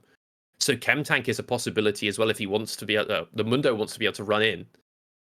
And a champion that is so difficult to deal with. We said it's a tank meta. We said tanks are very strong with the new items. And it's going to be incredibly difficult to actually kill him as Jinx, because you're going to need to go for your Kraken probably. You don't really want to build Blade. You're probably going to go towards some attack speed like a PD or a Rapid Fire Can or something like this. Then you've got to fit in an LDR. You really want that Infinity Edge as well. And at that point... Hey, we are so late in the game. That's if you get late. All of those items, either you've got yourself 20 kills, which, I mean, sure, Mirai's really good, but also probably you've gone 40 minutes into the game, and I don't expect the game to end up going this long. Sorry, not Mirai is really good. Other way around. Muse is really good. But we'd be so late on into this game that I don't think it's going to get quite that late. And that's another issue. Jinx scales beautifully. Jinx Lulu, excellent scaling. Talia, also excellent scaling. But you're not really expecting this game to last that long because the opposition has the ability to get in onto your face right now. We'll have to see going into game 2 whether they can actually make this hyper carry focused team comp work.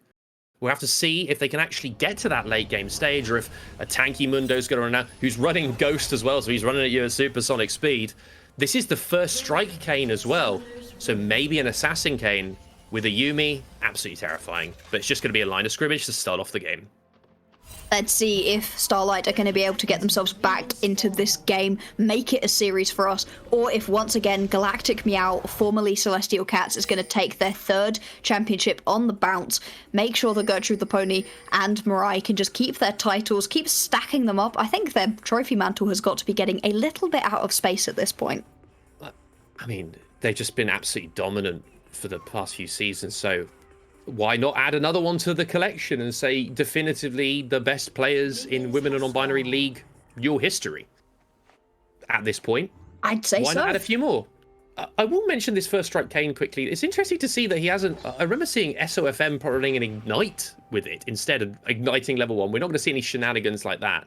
But you'd assume, you were saying maybe not for this Assassin. Do you think with this First Strike it is going to be an Assassin Kane instead? I'd say so. I think this is the decision of, yeah, let's destroy people, and why not? There are plenty of squishies on the opposition, lots of available targets if you want to, and it's just more fun when you've got the Yuumi as well. The Yuumi then has the ability to jump on top of you and just go for a ride through all of the walls into the back line, keep you healed up in a way that usually you go for Red Cane because, hey, you want to survive. With the Yuumi, you don't need to. You can get the healing off of the cat, and instead, just keep running through people with even more damage. And I mean, you're going to have to keep an eyes on this jungle matchup, right? Because we saw how well Trez could play on that kind of facilitating Wukong. Yes, doing a lot of damage herself, but also being able to provide so many knockups in crucial team fights. This Kane, on the other hand, is going to end up being more of a carry themselves. Yes, the Wukong damage, so high, but Kane's damage, if he does get a lead, is so gross. And they are both, the junglers are pathing bot lane, so we could see the similar kind of shenanigans we saw last game with a 3 versus 3 in the bot lane. That's a potential.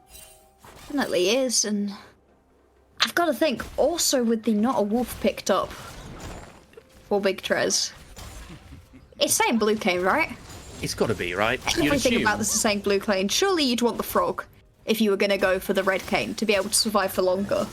Yeah, the tenacity, the shield, and I would also say you probably want Conqueror as well in a game like this. With the first strike, you'd assume this is a one-shot Kane through and through, farming a lot faster than you see Shah on the other side. And this Kane could be bot earlier than this Maokai, although there's just nothing really happening in this one. No sort of hard shoves coming through, no priority really being got here as the wave is kind of even, so maybe the Kane could look for an in-lane gank. There's a chance. It's gonna be risky though. I mean, versus the Polymorph, it's pretty easy to stop one of these ganks from happening, but down here, you might as well try. This is the joy of having the Kane. You can run straight through this wall if you want, but no, instead it's going to be a push in out of the Galactic Meow bot lane and a little bit of an invade out of Big Trez, spotting out the opposition, knows that they're going to be able to pick up this Scuttle Crab, and it might just be a double Scuttle for Big Trez. She's picking herself up the first one right now and should be able to rotate up straight through the mid lane to pick up the second one. This is the joy of having a champion who farms so much faster than your opposition. In the previous game, Mundo kind of slow, Wukong kind of slow. In this game, Maokai kind of slow, but that is not a label that can be applied to the Kane. And now Shah isn't able to get anything off here in the bot side. So much vision there available. Yes, the scuttle was taken, but also there is a ward in that bush and river, so gonna have to try and work something else out here, because this Maokai versus this Kane doesn't want to really fall out the game. Maokai can, be lapped in farm, can still be relevant. Looking at the chickens right now, still not available, so you have to see. Gonna go for a gank here mid? No, just sort of wandering around. This could be Shah potentially getting caught out here if they do realize where she is. She's now gone all the way around there. This pathing has been exceptional because Mirai has no idea that there's a Maokai here. Does now though. And this Twitch is gonna try. He's gonna have to run up through Tribush. Charlie Bean is just trying to duke around Mirai and ends up nothing from it. The dukes back and forwards and getting away from that one. Charlie needed to time that a little bit better to not get caught by the minion wave on vision, give themselves a couple more seconds to actually get in onto this fight, but it's fine. It is all good in this situation because it was nice pressure and we got to see some truly fancy feet out of Mirai. That's why you take the Twitch and the Yuumi. Oh no, but the stun in mid lane coming through onto Zoe doesn't end up resulting in a kill, but forced very low. Potentially pick up this wave and TP back because you're then going to be under threat from a potential all-in from Apple Soju. Just going to clear the wave. Nothing else ends up happening. But you've got to remember Trez as well. If she's going to go for this Assassin Kane, needs to be focusing on these ranged champions, and there's so many of them. Yeah. on the side of Starlight. So You've got sort of a plethora of choice. So again, going for that gank in mid lane, just picking up a bit of the transform and being able to get it sort of accelerated in this game, because you don't want to be a Kayn sat there at 20 minutes with no transform. No, it's the situation where you're like, help, please, need to get involved. And because you have so many different options for picking yourself up that blue form, just start ganking at this point. Once Big Trez hits 6, that's when I'm expecting them to actually get involved, and not going to be too far off of that point right now. For the minute, Charlie Beans tried to get involved in these team fights a little bit more, tried to be more proactive, which is what we were after, but the lanes don't really allow that to happen. Where are you going to gank as Charlie Bean? The Twisted Fate sits so far backwards, the Mundo's so tanky, your bot lane keeps pushing up, but then all of a sudden, it's invisible. You can't see them. You take Twitch Yuumi because the Twitch goes invisible, and so does the Yuumi, and all of a sudden you don't know where they are, you end up getting walked around in circles, and so it's just a very difficult game for Charlie Bean to actually find a lane to get in onto. And we had seen Charlie Bean last week on the Nunu being so good at exploiting vision. Maybe a little fight over Scuttle here. Trez is a level up. They may try and fight it and at least secure some golden XP in the back of the Maokai. But anyway, it was so good last week, Charlie Bean was at working around vision. And they tried it again with that gank early on. Didn't end up working out, but at least they're trying, right? They're playing aggressive. We were saying, Starlight, please don't drop off. Don't sit there and get disheartened by game 1. Continue playing aggressive. Continue playing how you did early on. At least they're trying it. It hasn't worked out so far, but we can't say much more than that. They're actually putting up, again, a fight into the side of Galactic Meow. Kano is now level 6. Is indeed. This is the point at which I'm expecting the ganks to begin. Unfortunately for Starlight, the CS differences are beginning to get a little bit ridiculous. The top lane is beginning to be a bit of a problem, it has to be said. Gertrude the Pony constantly in a CS lead, and it makes a lot of sense. Can step up to these waves and just bully out Juniper on this Karma. And because Juniper, never mind, Big Trez going in. And this is, again, another invade. Trez been so aggressive so far this series into Charlie Bean's jungle. Does end up being knocked away. But this is going to be, although the red buff does reset and scampers back to his home. They're still trying to force Charlie Bean out of this jungle. There is an advantage in the top lane. Fight coming through, though, for the mid lane as Apple Soju getting dropped incredibly low by Zoe. Doesn't end up falling. And the Destiny is no longer available. So, must have been interrupted. Yes, it has been interrupted. It has ended up not being used. Those Krugs have fallen, and Trez is still going here. Already having taken the Krugs, she moves in. Oh no, the red buff ends up being smite away. Trez is going to get this blast cone out, and Charlie Bean is left with nothing in the jungle. Just nicking everything right from underneath Charlie Bean's nose, and the CS lead was already a little bit ridiculous. So in the top lane it was happening, in the jungle as well, just because of how fast Big Trez could farm. Full cleared almost instantly, then was able to double scuttle, and now is using the Kayn as Kayn was designed to be, as an annoying little, I can't say the rest of that sentence, getting into the opposition's jungle, stealing away everything that they can, and now has taken a lot of time whacking onto a melee champion, so that red Kayn buff is going to be a little bit closer than perhaps Trez would have wanted. Interesting to see if that changes the decision. And I mean, but you were also going to this bot lane, though. You were saying that this Twitch Yuumi isn't so strong early on. Look at the CS difference in bot lane as well. That's almost 20 CS, and it will be with this recall coming out for the Jinx. That is not what you want to be seeing when you have gone for this sort of all eggs in one basket. Jinx is a hyper carry and will carry us to the promised land. And it might not even get to that stage we were saying about getting late game. Is it even going to get to 2 items if this Jinx is so far behind? It's going to be difficult Jinx to make this needs fight work. 3 items, really, to fight, right? You're kind of waiting on that mythic and then 2 more. Maybe the IE, maybe getting yourself a Rage Blade, a Rapid Fire, something where you can start hitting people exceptionally fast. And if you don't hit that point, you're not particularly strong. You need that Get Excited to be able to hit reset after reset. But there's no particularly easy targets for a Jinx to just instant kill because of that Yuumi. The Yuumi is really throwing a spanner in the works right now, and during this early stage of the game, despite the fact that it is still 0-0, I mean, it feels like Celestial Meow are just so in control. They feel like they know exactly what they're doing. They are dictating the pace of the game. And the other thing to mention is Charlie Bean has tried so many times to come bot lane this game. Spotted there again. This pathing from the Maokai has been sort of read over and over and over with the wards coming out. and it hasn't paid off. Nothing has really occurred. You're saying it's 0-0, but this is a game where Kayn is pretty happy to farm this out, get a bit of damage down, get their transform as soon as possible. Already got the Prowler's Claw, so it's going to be that Assassin Kayn.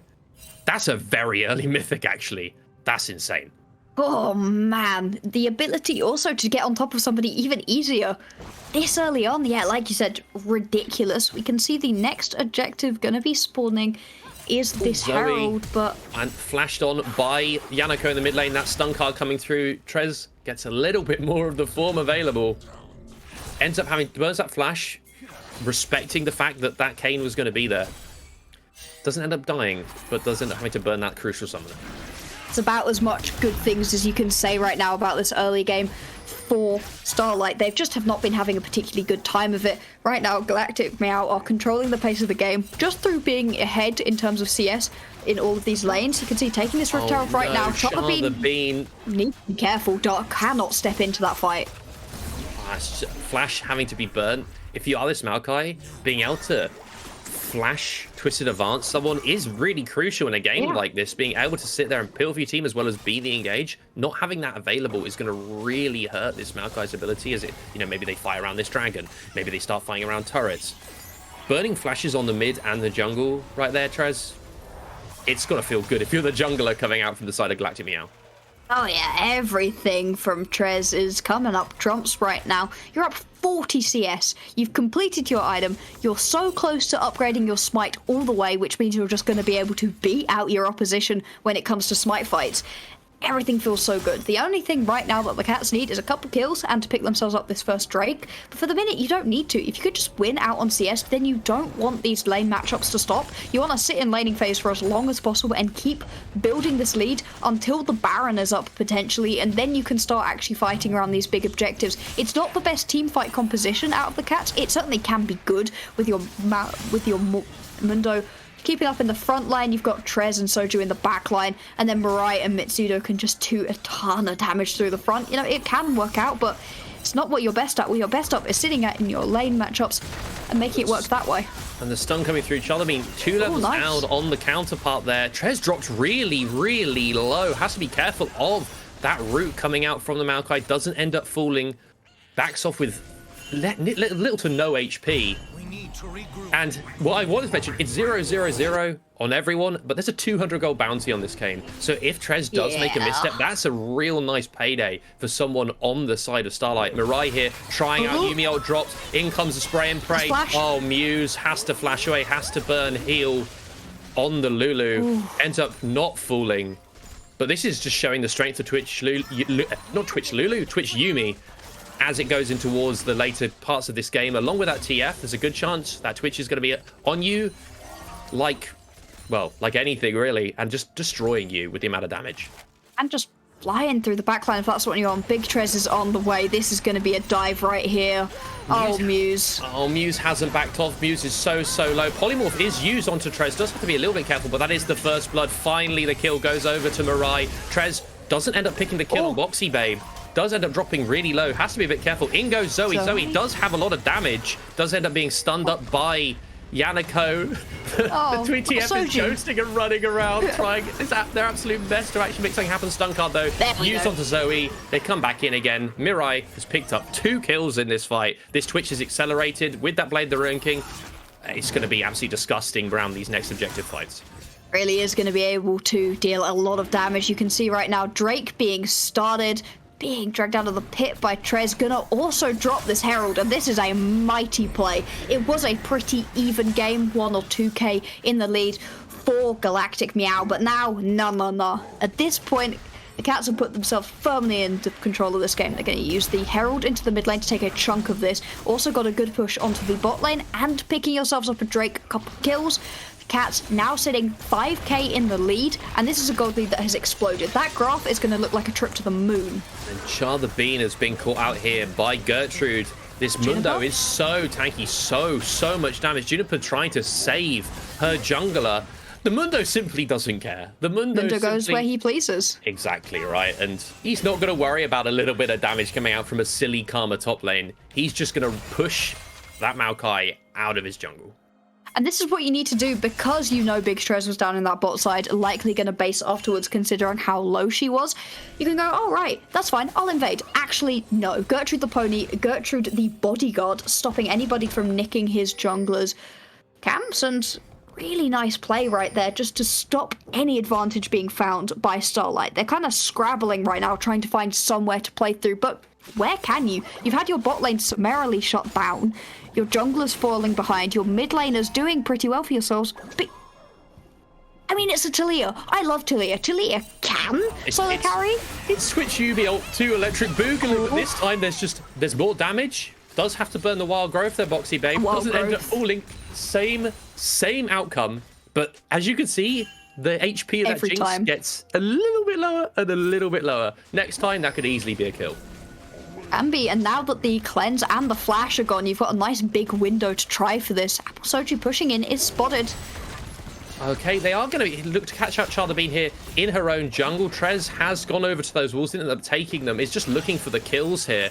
But they will have to fall away at some point because, you know, there's no support from the bot lane here for the side of the Cats. They are locking up Trez right there onto the field from the Taliyah. Have to see if they can actually make plays happen here. Charlie Bean is stunned by the TF gold card, and they're going to have to fall away here. Destiny's being used. They're going to spot everyone available for the side of Starlight. They are all around. It's going to be a 5v5 if a fight does occur. Gertrude the pony has also joined in with that teleport. Trez is looking for anything. Doesn't end up coming through, but they don't want to give up here. They don't want to give up here, Starlight. They want to at least try and make a fight happen. This turret is still available. It hasn't fallen just yet. It will fall now. And that's all you're looking for. Yeah, it's the side of Galactic Meow. All you're looking for in this situation is that tower. All of this bluster, all of this pushing forwards is just to be able to secure yourself this tower because you want to unlock your Twitch Yuumi across the map. Right now, it's too comfortable for Starlight to know where the Twitch Yuumi is. The Twitch Yuumi was in the bot lane, but now that bot lane turret is gone, can roam all across the map, just looking for Zoe in the mid lane CS. being caught out there by the Assassin Kane. That Prowler's Claw bringing up mad value, getting that kill. And this is the Kane we were saying. If you can get a lead on something like the Assassin Kane, it's disgusting the damage you could put down. Hasn't even gone for that tier build. Hasn't even gone for that Manamune Muramana build. It's going to be going full lethality. So this is going to be, yes. Oh, might run out of mana. Won't matter. It's still going to one-shot you. We see here Yanako on this TF now just going to be pushing top lane. Gertrude has swapped to the bot lane. And Mirai and Mietu is going to be in mid. Lane assignments galore. And this is how they want to play it out. A 1-3-1. Thought. It doesn't matter if you're going to run out of mana as a Kane, because if you only need one rotation of spells per champion in order to kill them, then you don't actually have to press your abilities that often, especially when you've got a Yuumi on your back keeping you healthy and keeping you within the fight.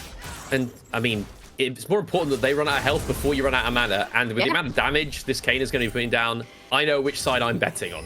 As you see Trez here, invading again, looking for anything. Charlotte Bean is kind of in no man's land, actually. Does have that Twisted Advance available, does have the ultimate. Ends up being just a little trade of damage, but nothing much more than that. And we see again the attempt from Mirai.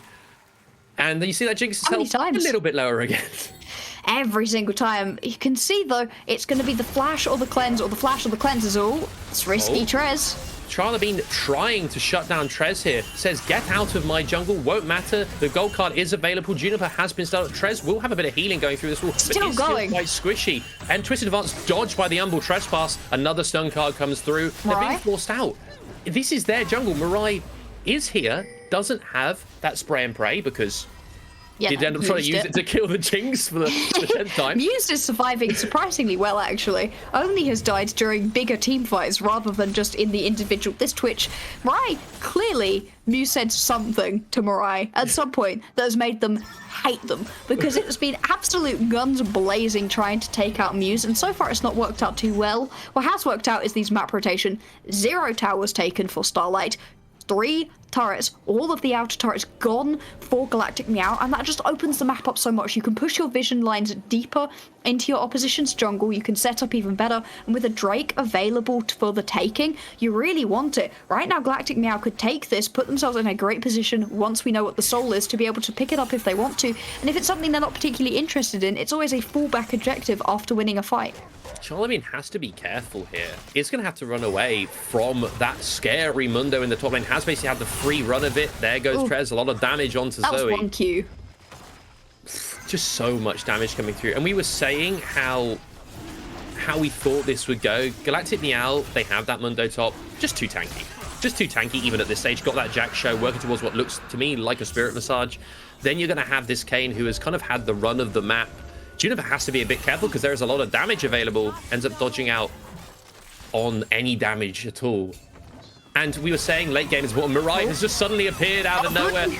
I'm not going to go kill Muse. I'm going to go kill your supportive top laner instead. Does get rooted up by Char the Bean. Does get had to flash Muse. Trying so hard. No one has died yet, but Char the Bean is dropping really low. Does have a shield through.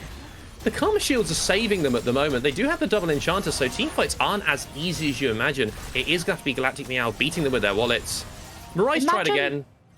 Doesn't happen. Oh, there we go. Herald going to be popped into the backline. Imagine these fights without a Karma Lulu. So many more people would be dead, but these shields, these heals are kind of everything right now. Going to be able to take this initial tower without using the Herald. Oh no, Zoe. So close to death, does fall right over. Look at the shielding, it's just absolutely disgusting. They did try there, they do have the rapid fire on the TF, so they can at least try and look for these picks. Muse walking forward, still has the double enchanter with her, but shields galore. No one I want to see the shield stats after this. This might be a game where picking up a Serpent's Fang as Trez is the correct decision, because being able to cut through shields right now would be great. The amount of shielding, as soon as Boxy Babe, Char the Bean being caught out in her own jungle is fine. Because there's more shields on the way. It's just roaming shields at this point. And I mean, this is what you kind of, you know, you're saying you want to play on the spot lane. They do have the double enchanter to do that. They are going to finish up this Chemtech Putrefier in the top lane here on Juniper. So that, at 2 items, I'm going to hold. Maybe you can disagree with this one, but I think, again, go for that support item because you want to be giving all of this gold, every CS you can, to this Jinx. Needs to be getting to that 3-item spike, that 4-item spike as soon as possible. This Lulu hasn't even got Mythic yet, so that's another spike potentially coming through with Shirelias, you'd assume. There's a chance Starlight actually have a good teamfight comp and they can maybe make things happen. They definitely can, but you're going to need one of the best Maokai ultimates we've ever seen out of Char the Bean, including a lot of really perfect play out of Zoe. These can kind of just sit there, try to auto-attack, see what can happen. Part 4. Mirai, go on. Mirai's trying. Mirai's looking for the kill. They're looking for something. I've seen this before. And again, no one falls. Could say that. All game. They just, for some reason, it seems to be this Twitch hasn't got the picks that you, in many other compositions, have expected, and that is because of that shielding. Trez is looking for Zoe, though. Does end up dodging out on any of that Kayn's damage. That W does do a lot for that Kayn. Mirai is now trying, does have the spray and pray, does have the final chapter. Okay, someone finally falls. Goodbye, Juniper. Goodbye, Muse. Zoe tries to save the rest of the team's life, but it isn't going to be enough. Char the Bean will fall. This is 5 members still alive for the Galactic Cats, or sorry, Galactic Meow. Zoe does have a bit of wave clear, but they've got to be careful because in goes rapid fire, stun card. Goodbye, Zoe. Trez has got so much damage. Shielding is important, but you kind of need to be alive for it to be effective. Trez does end up falling, but that is going to be a 1, but 5 falling for the side of Starlight. Oh, goodbye, Starlight. You've been wiped off the map. This could be the game end here. You need to back off here, surely. Surely, there's a couple more members spawning in 8 more seconds, trying to clear out the wave right now with the ultimate. Towers are going to fall. Towers are falling. They do look like they have to back off. Another auto from another rapid fire auto with that stun card. Does land on Juniper. Doesn't end up mattering. Muse is walking forward. They don't end up ending the game, but they do end up picking up 1 Nexus turret. So we now know there's no more mistakes available for Starlight. If there is even 1 misstep, Galactic Meow are going to be able to take this game. There is 1 Nexus turret left. You cannot give even another millimeter right now to Galactic Meow. They're in such a strong position, and they really have been this entire game. The first game was kind of close, kind of back and forth. This game, it just started going wrong from the very beginning because the CS leads just started to build and build and build, and it meant that when we got into these initial team fights, full items were completed for Meow, but on the side of Starlight, you know, it's still a component. And if you take a look at items right now, 2 items finally completed on Muse as we're coming into the 3rd item almost being finished for Mirai. It's such an item diff right now, and why wouldn't it be when you're up 12,000 gold? And yes, they've got the double enchanter. Yes, they've got all the eggs in the Muse-shaped basket, but you can just be beaten by the wallets of Galactic Meow. This Kane is at 3 items, picks up that Serpent's Fang, as you were saying, is now on the flank. Zoe has to be careful. That's so much damage. Nature's Craft does come out. There is a huge amount of damage coming through from Zoe, but it won't matter. Mirai standing there, spray, pray, knocks them all down. And that's 2 members already falling. Yes, the Kane has died, but it won't matter. Mirai is on the chase with this Yuumi so fast. Zoe is trying to run away with her life. On the top side, Juniper falls to the jungle. Oh, the top and the mid laner. Zoe trying to put the damage down. Mirai just 2 autos. And that ends up being... It's over. Unfortunately, Starlight played so well for that first game, but this game, it seems to have been what we were expecting. Galactic Meow has come out with a statement game 2, looking to take it to match point, slowly killing the turret. Slowly. But this will be game 2's end. Galactic Meow up 2-0 in this best of 5 grand finals of women and non-binary League of Legends. Right now, it looks like Galactic Meow trying to go for a quick and clean 3-0. The second game, incredibly strong out of them. Exactly what we're expecting from the defending champions. Wow, that Twitch was insane. And I would like everybody at home to imagine something with me, because we saw how strong that Twitch was just now. Imagine if any of those other attempted kills had worked. That could have been a 20-minute flat-out game. Only because you had so much shielding out of the Karma and the Lulu did that game go even as long as it did. And I don't want to... Zoe on this Taliyah isn't the same Zoe I feel like we've seen on other picks. In the last series they played against the Sharks looked dominant on those melee champions. First game, that Sion, don't look at the scoreline because that Sion was making so much space. This game, yes, Taliyah can peel. Yes, has the knockbacks. Yes, has that sort of anti-dash mechanic on that minefield against the Kane. It doesn't matter. To me, I think if you're Zoe, go towards these melee mid laners because that's what you were doing so well. And early on, yes, started falling behind after that first attempted roam and tried to counter that TF roam, but you were keeping up in CS in the Sion versus Azir. You're keeping up in CS early on with Taliyah versus TF. Go for this Silas. We saw how good it was last week. Just try for something a little bit more aggressive, because I think the Taliyah, if you take a look at the damage stats, did lots. Taliyah's always this champion where it kind of feels like you're doing nothing when you're actually laying down a ton of damage. It's kind of one of the reasons why Taliyah's play rate suffers, because she just doesn't feel good a lot of the time. But also, those ults just weren't coming off. You know, that Weaver's Wall should be able to get you flying into a lane like, yeah, we're going to get a kill here. No, nothing happening. It just didn't happen. The TF ulti, to be fair, also didn't find that many flanks, because instead it was kind of a bot lane focus game. It's exactly what we were expecting when we saw these bot lanes, though. And I mean, but going to game 3, Starlight are now going to have to reverse sweep. They're going to have to pull off a miracle. Game 3 coming up. Will Galactic Meow be what would be the most dominant team in Women on Binary League of Legends history in the Newell? Or will Starlight at least be able to get a game? They look so good in game 1. We'll have to see just after the break. Don't go anywhere.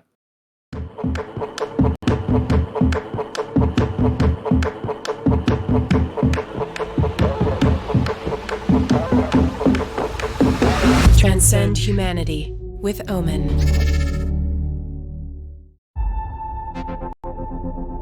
What is that? It's cutting edge VR, Flynn. It looks like it's something from the future, you know?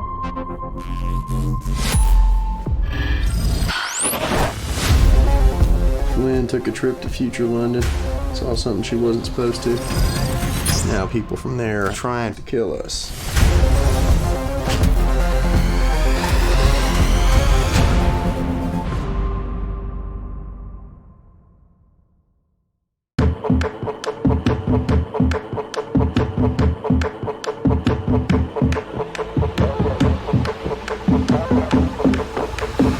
Transcend humanity with Omen. What is that? It's cutting edge VR, Flynn. It looks like it's something from the future, you know?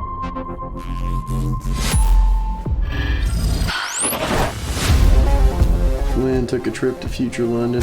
Saw something she wasn't supposed to. Now people from there are trying to kill us.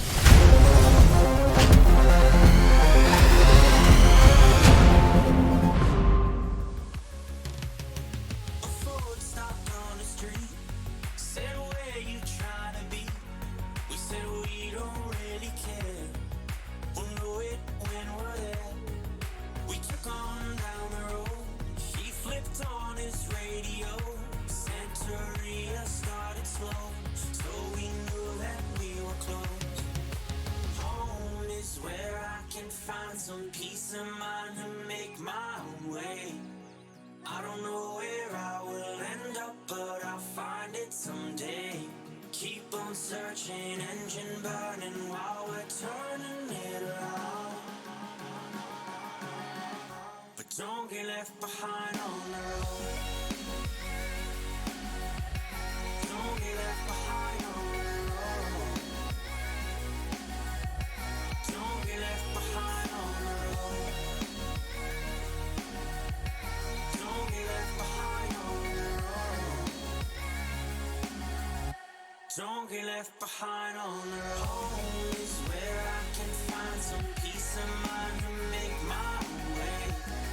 I don't know where I will end up, but I'll find it someday. Keep on searching, engine burning while we're turning it around. But don't get left behind on the road.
Live 17 floors up in when it... And welcome back, everyone, for Game 3 of the Grand Finals of the Newell Winter 2022 Amazon University Esports Women and Non-Binary Tournament. It is going to potentially be our last game of the day with Galactic Meow up 2-0. Have to see if Starlight can actually make the reverse sweep happen, or at least pick up one game and begin the dream. Please.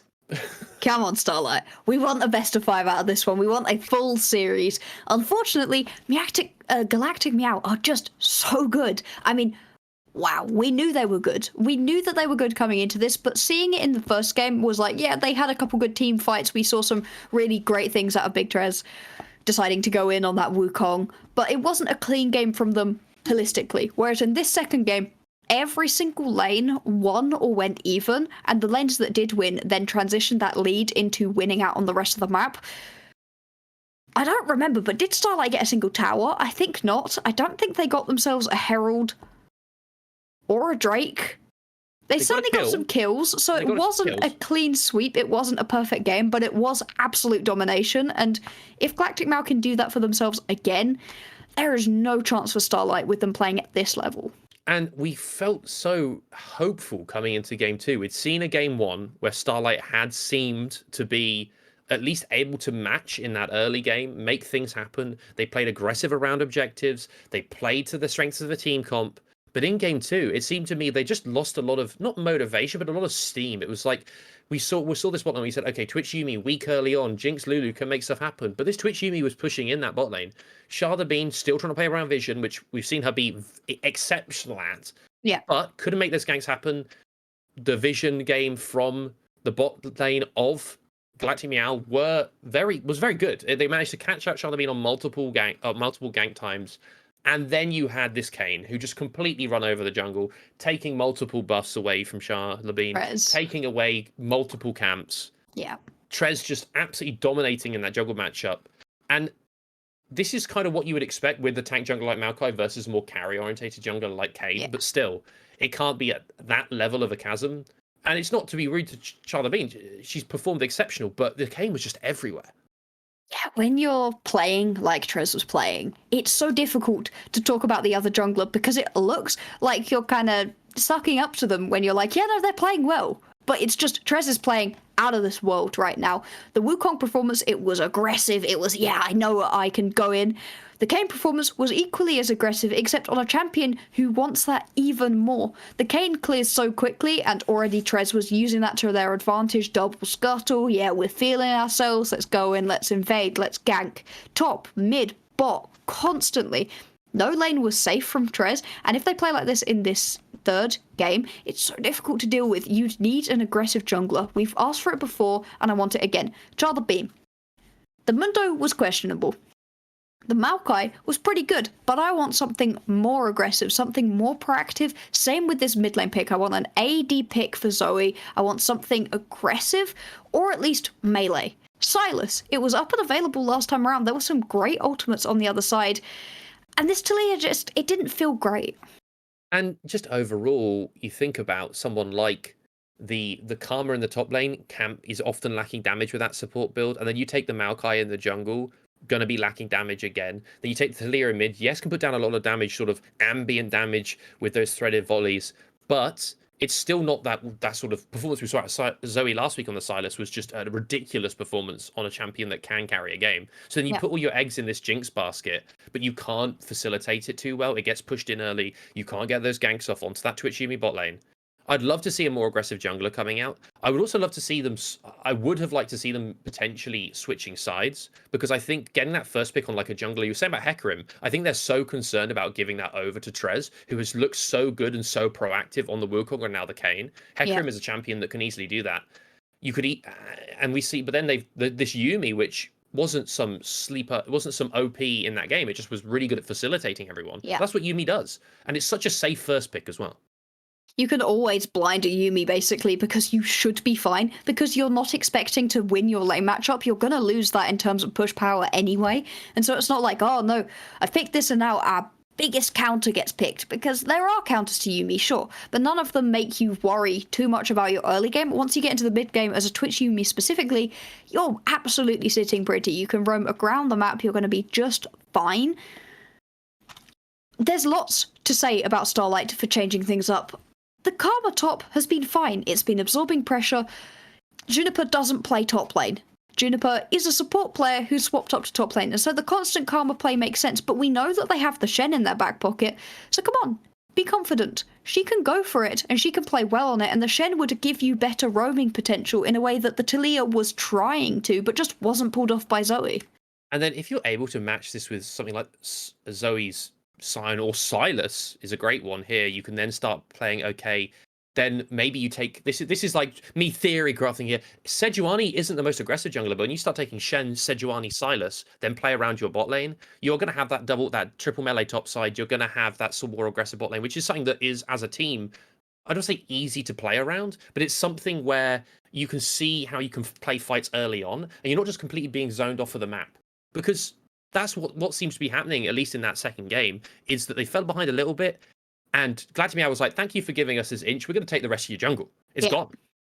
Hi. What can you do?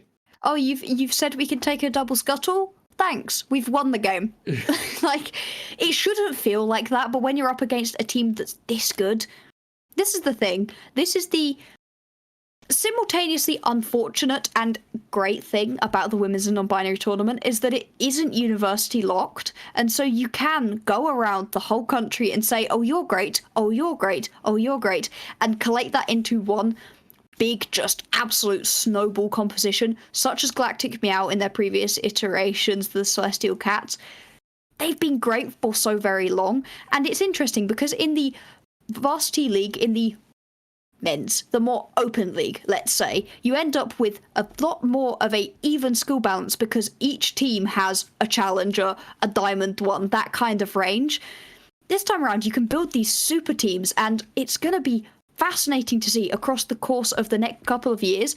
Does Galactic Meow stay together, keep adding new players in, making the next generation? Because we used to see, like, Lucian and Charlotte, they were the bot lane for Galactic Meow in their previous iteration. They were great. They've aged out of university. Now you can see that Mariah's moved down. You've got some new players coming in. All of the old blood from Mariah and Gertrude, the fresh blood coming through. Can this team keep it on? Because if they take this, I don't know if Galactic Meow lost a game this split. And if they didn't, that's 3 splits running. They haven't lost a single game. And I will say, if you look at the lineup on Galactic Meow as well, they are a team that you just look at the ranks. That's a team that can compete ranks-wise with many teams in the men's LoL. That's Diamond 1s, Masters players, pretty much across the board. So, like, you've got a team that already is incredibly good in the context of Newell anyway, and you've got this sort of powerhouse that's so difficult to dethrone. Starlight, at least, they've been putting up a fight in this series. I'm impressed. Second game, maybe not so much, but the first game was absolutely them taking it to a bunch of players that, to be honest, maybe were playing a little bit overconfident, maybe drafting a little bit too safe in some ways with that Gnar, with that Azir. They did try and punish it, Starlight, and they were so close, only a couple picks, and the game fell out of their favor. But going into this third game, I do think you've got to try and play almost like you were in the first game. Don't be scared. Yes, you're down 2-0, but you've got to make something happen, and you've got to play aggressive. Because, again, if you sit back and just happily scale, a lot of teams that have this sort of experience just within the game individually know how to play those 35-minute, 40-minute moments out. If you need to be able to get these leads, which is possible against what you're seeing coming out of Galactic Meow. It will be possible. So we hopefully in this what could be the final draft of this best of 5 grand final, we'll have to see if Starlight can bring it back. But again, it's the same ban again. It's always Nunu. Charlie Bean isn't going to be getting her special boy in his Yeti. No, that would have been a little bit too much. There's plenty of confidence out of the Cats, but that would be a little bit too far. You can see because the sides are still the same, Hecarim's going to stay, and so the first couple bans staying exactly the same. Are we expecting anything different to come through? Anything from the last game around? I mean, maybe you get rid of the Yuumi. The Yuumi kind of ruined things all of a sudden. The Twitch was strong, but I think the Twitch without the Yuumi isn't quite as powerful. And, I mean, now Starlight are going to have a real difficult decision. Do they ban the Yuumi? Do they ban the Wukong? They do ban the Yuumi, so this Wukong is available. which we did see Trez play so well in the first game. They're not. They're going to take away the Karma and say, Juniper, you've got to play something different in that top lane. See what's gonna go on with this Varus Instalock. We really liked the Varus previous time it was picked up. It was very nearly able to take over the game. Not quite in the end, but you know, in the grand scheme of things, in the way that Starlight have been playing, a great pickup. I'm really interested to see, is it going to be the Shen, the only other pickup we've seen for Juniper, or are they going to find something else to be able to play and take to the opposition? Lux, this is a flex pick. This is played by 3 different players on the side of Starlight. And so we'll have to see where it goes in the end of the draft. The Z in response, which is, if you talk about ego, if you talk about taking it to Starlight and saying, we're just going to, we know we're better, we're going to beat you. Z coming through is an absolute, he can be a monster if you do get that lead, which you might be expecting. And then Mirai, we said, they like to play their Draven. It's being hovered. You were saying it could be possible, and it looks like it's going to end up being locked in. No, it's not. Oh my god, it was on 0. I've been debated. That would have been so fun. That would have been so fun. The Kai'Sa's still pretty impressive, and Kai'Sa Karma is a very push-heavy lane, going to give you a lot of poke potential. To be fair, Varus Lux, if that is the bot lane, will include a lot as well. Shen, okay, this is the only other thing Juniper has shown us during this tournament other than the Karma, and it has a good matchup into quite a lot of things, can keep your Varus very safe, especially as Varus can be quite squishy, easy to get on top of. I like the pickup in terms of this composition. I like the pickup just in terms of champion pool as well. Coming into this next phase of bans, Malphite coming off the board, you're still looking for a top lane and a jungler for the Galactic Meow side. For Starlight, you're kind of looking for, you're looking for a mid laner and a jungler, but we're not necessarily sure. And you think about this Lux, I would really hate to end up playing this Lux into this Zed matchup. I do think also Zoe being such a shining star for this team, they should be looking to get that sort of advantage in the middle lane. I also really do like the Shen because we haven't even discussed that Zed could still be jungle. It could still be a jungle Zed. Trez has shown a proficiency on playing really aggressive, maybe trying to ego on them with the Zed jungle. That's a possibility. He's coming back. Okay, with the Lilia, absolutely. Not likely. You're expecting that Lilia to be in the jungle. Oh, okay, so it is going to be Karma top. Karma top. It's Shaco. We get to see the cloud. And the final pick coming out for Starlight. Maybe in the final pick of this best of 5. Hopefully not. What will it be?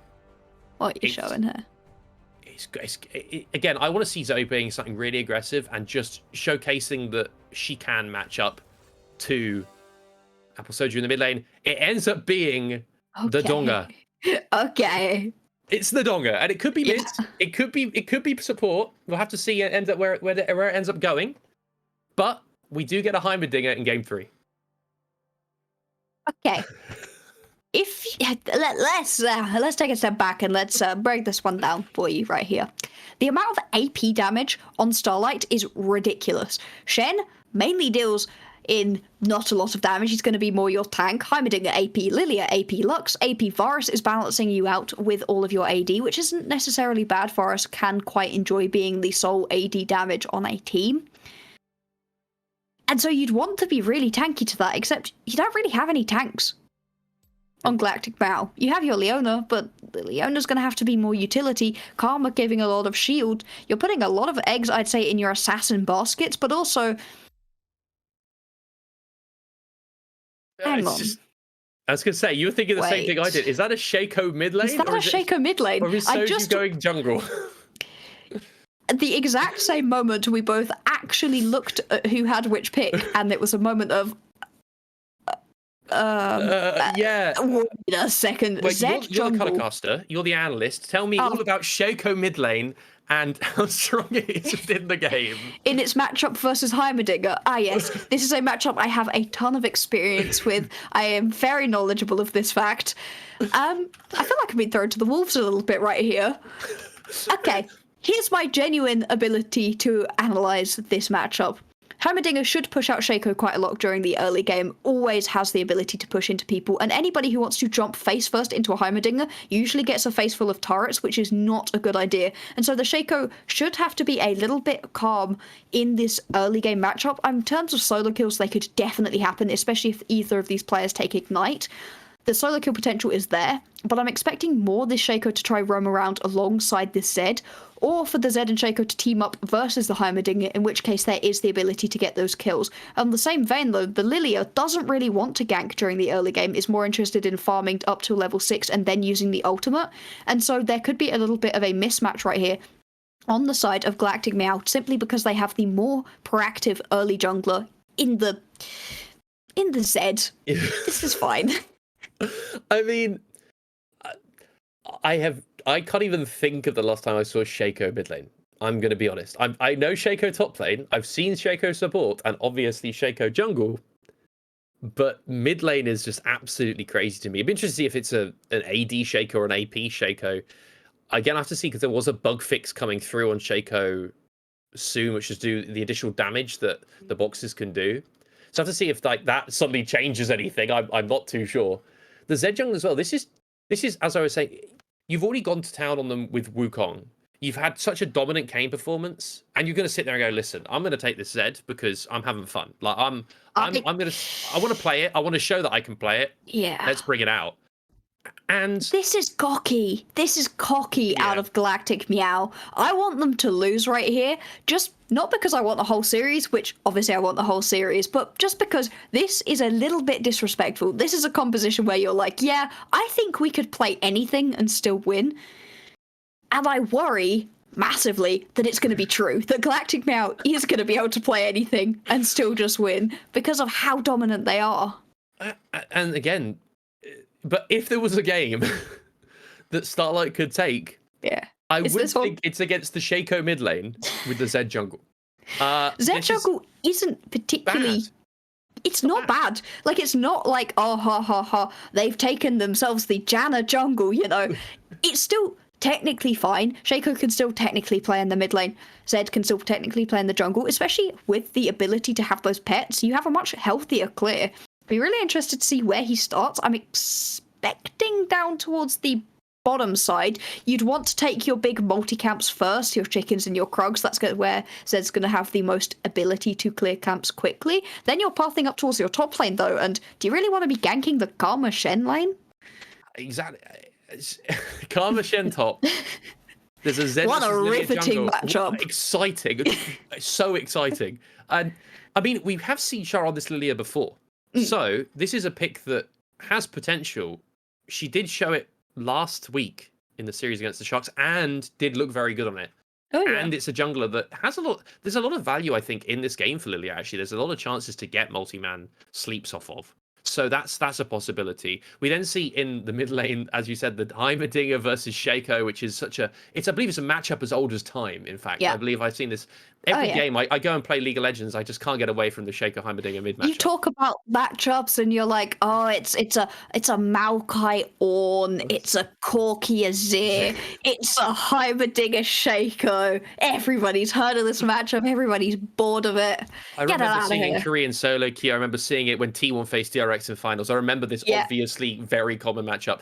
And then in the bot lane, though, we end up seeing more standard, obviously. Yes. Kai'Sa, Leona versus this Lux in the support role and the Varus in the ADC. That's more of a standard lane. That's a bursty bot lane. I was going to say, that's potentially very explosive bot lane coming out from the side of Galactic Meow as well, because if this Leona can get a few early engages, they'll have to see if they can actually make it happen. But I believe we are going to be getting into the game. Finally, we get to see the dynamics of that a very common Shaco versus Heimerdinger matchup. We're going to get to be able to see this Zed jungle. And, I mean, it's still a line of scrimmage coming out from one team, but there is a 5-man invade coming in from Starlight. Shaco having a good time. They do end up being spotted. They do end up running away, though, on that invade. They get a ward just to see if anything happens. And I'm so excited to see. I just want to see what Shaco mid does. It's got flash as well, so it's very different look. And ignite, so there is definitely kill potential onto Zoe. Zoe's going to need to be very careful. Pre-level 6 especially. Once you have that level 6, your turret deals so much damage that it's a little bit easier to justify stepping up. But pre-level 6, Zoe's going to have to be so careful. We're going to constantly be poked out, I'd imagine, as well. But a very pokey matchup indeed for both of these champions. If Soju's able to get in onto this Heimerdinger, the flash is going to have to be blown very quickly, but both of these junglers could get involved. Although you don't really want to gank pre-level 6 as the Lilia, you totally can. You're still fast enough to get in there, you still deal enough damage, and if you have a very low health Shaco around, that's a pretty good lane to gank into. The lane I'm actually most excited for is the standard lane down on the bot side though, because imagine a light binding hits, and then you've got your Varus ult, you've got your full combo out of the Lux, just being able to burst somebody down by Muse. That's a very explosive bot lane in one direction, but then like you said as well, if the Leona hits that solar flare, all of a sudden Mirai's able to get in and they're able to deal a ton of damage too. And as you were saying about the jungle path in this game, we do see the Zed pathing towards a bot lane that can be very explosive, so we have to watch that going into the next sort of 5 minutes, because this Zed is going to be around there at the right time to maybe make something happen. On the other side, Shadowbean on this Lily are going to be pathing top lane to a matchup that you imagine isn't going to be particularly well influenceable. I'd be very concerned now if I am the side of Starlight. I've got to be incredibly careful about, I don't want to take too much damage and allow this Zed to get any lead at all, because Zed jungle is still Zed, right? Still can do so much damage. Just can destroy somebody, and you've got 2 assassins right here who could just go flying in. You know, if you're a squishy on Starlight's team, that's not a fun position to be in. We saw last time around with the Kayn. Clearly, Trez is good on an assassin, and Zed is kind of the assassin, to be honest, of League of Legends. I mean, he is... When everyone thinks of assassins, maybe AP assassins, I think LeBlanc, but with AD, physical damage assassins, it's got to be that Zed, right? It's also produced some infamous plays in League history. But looking at this mid lane, Zoe on the Donga, pushing in the Shaco, which is something I imagine we expected. It's quite funny the amount of deployables in this mid lane. But you do see here that the pathing from the Zed is towards the spot lane. Boxy Babe has to flash, is only level 2. And that's a flash burn on a squishy Lux against the Kai'Sa Leona lane. Gotta be careful now. Very careful. If you get caught out by a singular one of those E's out of the Leona, yeah, you are going to die very quickly. See, actually, Trez has just cleared very fast. I was not expecting the Zed clear to be quite this fast. I know it was quick, but with these jungle camps, actually... Jungle monsters are helping you clear a lot quicker than before. Let's see what this itemization is going to be out of the Zed, because I am fascinated to see which way they're actually going to go. Zed is revisiting bot lane here, does immediately jump onto the Lux. Lux has gone, but there is a trade back. Mietu has actually fallen, so there is a 1-for-1, but the Lux picks up the kill on one side, and it's the Zed that picks up the kill for the side of Galactic Meow. It was a perfect regank opportunity. We said just how easy it was going to be with the Lux, with no flash. You can see instantly, Boxy Babe goes down. The fact that Mewtwo died makes things a little bit better, but the kill did go over to Boxy Babe rather than your Varus. I think you'd rather Mewtwo had it overall, but still, it's not the end of the world, and getting something back is pretty good. You can see, though, in terms of CS, once again, Galactic Meow, they are just ahead in terms of CS, and they're going to keep themselves in the driver's seat of these games so long as they're able to maintain these CS leads. And I would say with a Karma and a Kai'Sa and Leona, if there was 2 what you'd say is more standard champs in the jungle mid, this seems like a very good, you can group up composition, you can empower this guy to do damage, jump into the back line. Yeah. But again, team fights now, the only thing I would mention is team fights could be quite hard for Galactic Meow. Oh, just because you've got to, if you are jumping on who's going in? Exactly, who's going to be able to initiate? Yes, it's going to be Leona, but then you're going to be playing into Heimerdinger turrets, into the Lilia zone of control, into that sleep, into the Stan United from Shen. So I would be a little bit worried for team fights. But as we see here, Mietu has gone back in on Boxy Babe, getting caught out. That is a lot of damage. The passive for the Kai'Sa not actually even use that living skin damage, not being popped. And they do end up chasing that Leona out, but that's a half-health Lux with no flash. And every blade could be a kill. So they've got to be really, really careful there. Yeah, but again, so much. The exciting mid-lane matchup. This is what we should stay on, because this, frankly, is riveting. Okay, so here we can see turrets, not champions, farming things. Either the boxes out of the Shaco or the turrets out of the Heimerdinger. You don't actually need to play this matchup particularly. You could just sit there and let your little spawn-ins help you out instead. Actually, in terms of CS, once again, Zoe's in the lead, which isn't something we've seen before. Clearly, the Shaco having a little bit of an issue farming, which you expect in a ranged versus melee matchup, and All-ins have not started yet. Level 6s have been ticked though, and so the ability for these mid laners to start getting a little bit more hyphy is there. Right now, though, without any jungle intervention, the mid lane matchup isn't as explosive as you may imagine, and it makes a lot of sense, to be honest. You don't want to lose out right this minute, because if you lose a kill to either of these mid laners, that mid lane matchup becomes basically unplayable. I mean, Char the Bean is, again, unfortunately down in XP, right? Trez has that level 6 on the Zed, so there's a chance there that anyone that gets caught out is just instantly dead. Does seem to be getting the better, getting just the experience in this jungle matchup in every game today, which it is a concern, and especially with Lilia, right? Lilia loves to get that level 6, loves to be able to get that little lullaby online for these huge multi-man sleeps, and it just doesn't seem to be happening. Maybe level 6 off of this camp, we'll have to see, because it's needed really for any fight around any objective. And for a game where we said this is crazy, look at all this crazy stuff that's picked, it's not been as explosive as you'd have hoped. Vietu potentially being caught here, the ball does go wide, but just destroy, just remove from the rift that Leona. And the kill Muse goes is going to pick up the kill. Yeah, Muse picks up the kill. Exactly Finally. who you want to get that kill, and Muse nearly carried on their previous Varus performance. Now they're putting themselves in a very good position to be able to do so once again. Also, Starlight going to pick themselves up this Drake, and this feels a lot more like game 1 rather than game 2, where the Cats just ran through Starlight, instead fighting back, finding ways to get into this game. And it's just because compositionally, the Cats roster doesn't make that much sense. They also have to be scared here if you are the side of the Cats, because you do have this Stan United available from the Shen. So anyone that Zed tries to maybe deathmark, maybe pick up that kill on, Stan United comes down, he will have to back off. The Zed will have to remove themselves from the situation. So you have, as we said, a more coherent team comp. And yes, Heimerdinger is funny champion in mid lane.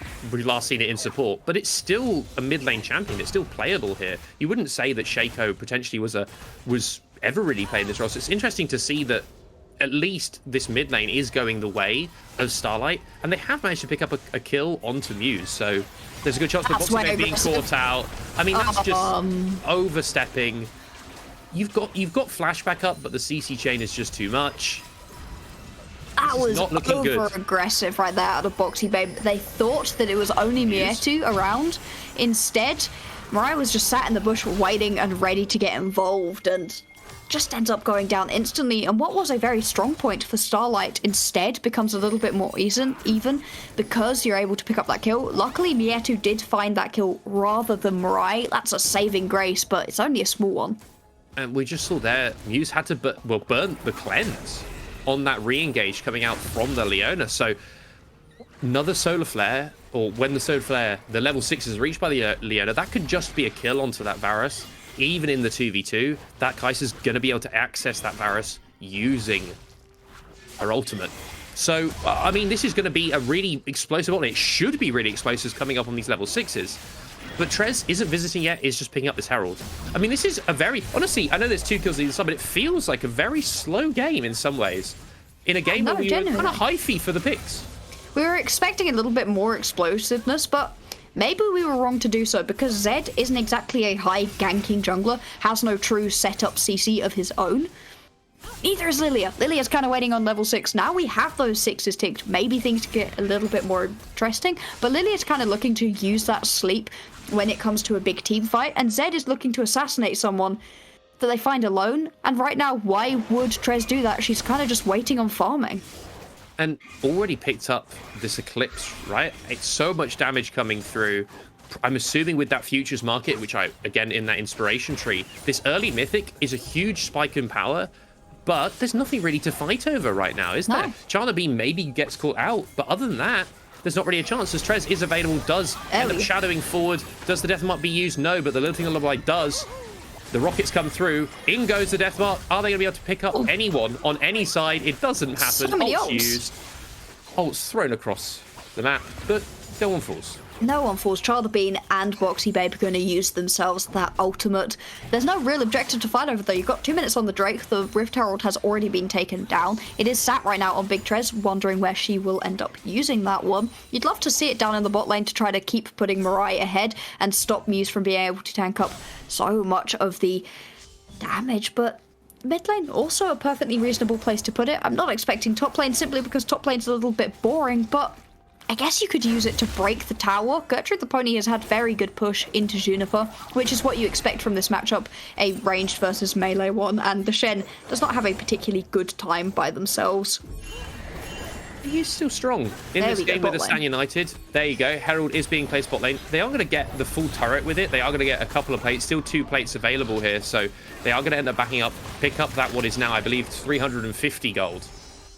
The binding does come from to Mietu. In goes the Chains of Corruption. This is just the CC chain. Flash has to be used by Mietu. The arrow's available. Is it going to pick up the kill? No, it does not. And no one dies and only 2 plates go over. I want to see a use of a Herald that maybe could have got a bit more. You could have got a full turret if you wanted to top lane, but perhaps you don't need to because Gertrude has been pushing in Juniper so strongly. You don't necessarily have to use that in the top lane to be able to get that turret, and a couple plates going into Mariah's back pocket is so strong because Mariah is going to need to step up and be one of your main carries. Shaco and Zed, sure, they're going to be able to destroy somebody, but they don't have that consistent damage. You need somebody to be able to slowly whittle away at somebody like Juniper, otherwise you're not going to be able to just one-shot them. And yeah, they need to be getting this gold into the ADC for Galactic Meow. It's got to happen, right? I mean, Kai'Sa is someone who, at least on this patch as well, I've seen a lot of Kaisas popping up. Very, very strong champion. Is going to have a way of getting in there with the Leona as the binding does come through. Mirai does end up having to use Cleanse. The ult goes wide. Stan United use. Mirai is just running away. And again, no one falls. People honestly, are allergic to dying in this game. Whether this benefits either side is an interesting discussion point because both teams are pretty evenly matched, but they are going to get this dragon here, Starlight, or at least attempt to, but the contest is coming through. Trez is available with the smite and the death mark. Leona's available as well to go in, but that might just be going into her death. Yep. That's going to be a kill going over to Starlight. Over aggressive. There really wasn't a situation where you could actually fight for that one for Galactic Meow. Because you have that Shen come down into the bot lane, sure, it means you don't get a kill, but you are also sacrificing your top lane, so you have to find something. The Drake is up and available. You now have numbers advantages because Gertrude isn't going to TP down for this fight. And so you just need to leave it. You're going to get that top lane turret anyway, as you just saw from Gertrude. Going in that situation with your Leona by your side is a bad idea because Trez can get out of that fight, can go in, try for the steal, and then leave again. Mietu had no reason to go in, wasn't going to help contribute to the steal, and was only going to die there, whether or not they actually did manage to nick away the buff. And again, I mean, but we see top side there, at least they have answered back with that turret in the top side. So, Apple Soji putting down boxes, the Shaco getting a bit of vision potentially. Gertrude is quite overextended. Oh, the ball does unfortunately land onto the terrain.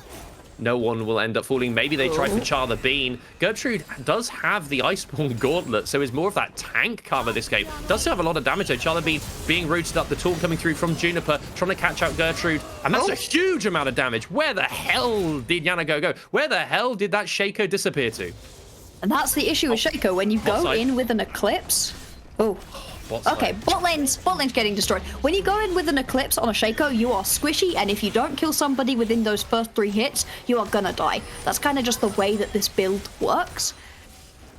Just a bit kind of sad that the Shaco, we were joking about it, but that's still like basic understanding, right? That isn't like, oh, Shaco specifics. But then on the other side of the map, you end up seeing Mirai picks up what I believe was the kill over onto Muse, and that's just a disaster. That's just an absolute disaster coming in for that bot side there, because Muse again had looked so good in game 1 on this Varus and doesn't seem to be matching it in this game too. Hasn't even got that shield bear yet, but there is that Kraken available on that Kai'Sa. Okay, so the Shaco mid, we don't love it. It's falling behind the CS, it's falling behind in kills, it's not actually got a completed item yet, it's not great. The Zed in the jungle, actually Trez clearly can't go wrong, even on Zed jungle, because she's doing really well. Found a lot of different kills, is already completed 2 items, has some magical footwear to boot as well, and wow, I am very impressed with Trez in this series, has played beautifully. Gonna look for a couple more. Shadow forward, Boxy Babe is so low. The Stan United being used on the death mark, but that is going to be one dead Lady of Luminosity. The flash forward onto Big Trez, potentially being picked up here. The sleep does come through, does get burned down by the Hymenegger, so that's a 1-for-1 trading your jungler for the support, and to be honest, that's a trade you'd take if you're Starlight. Yeah, you can see fully going in, and I just... You know, Caster Curse Big Trez didn't need to commit that much to a support. Sure, you get Boxy Babe, but yeah, that's not everything you were looking for. You were more trying to dissuade the Herald attempt, doesn't end up doing that. I'm actually finding that the decision to put the Rift Herald down into the bottom lane was a really good idea because Mirai took that injection of gold and has used it to great advantage. You can see the gold lead is about 4k at the moment for the Cats, but they're not infallible. They're still falling in places, and the Galactic Meow squad needs to be careful. They've picked themselves a cocky composition. Starlight have put themselves in a position where actually they're still fighting in. Don't get too cocky in the way you play, because a cocky composition plus cocky play is going to result in your loss. It's not like, yes, you got this huge lead in the top lane CS. It's not like Shen doesn't have value within a game. It's not like Stan United can't turn a team fight. It's not like Lilting Lullaby, yes, you're ahead in the jungle, but Lilia still has that utility. So overall, yes, cocky composition. They can't afford, as you were saying, to play as cocky as they appear to be doing.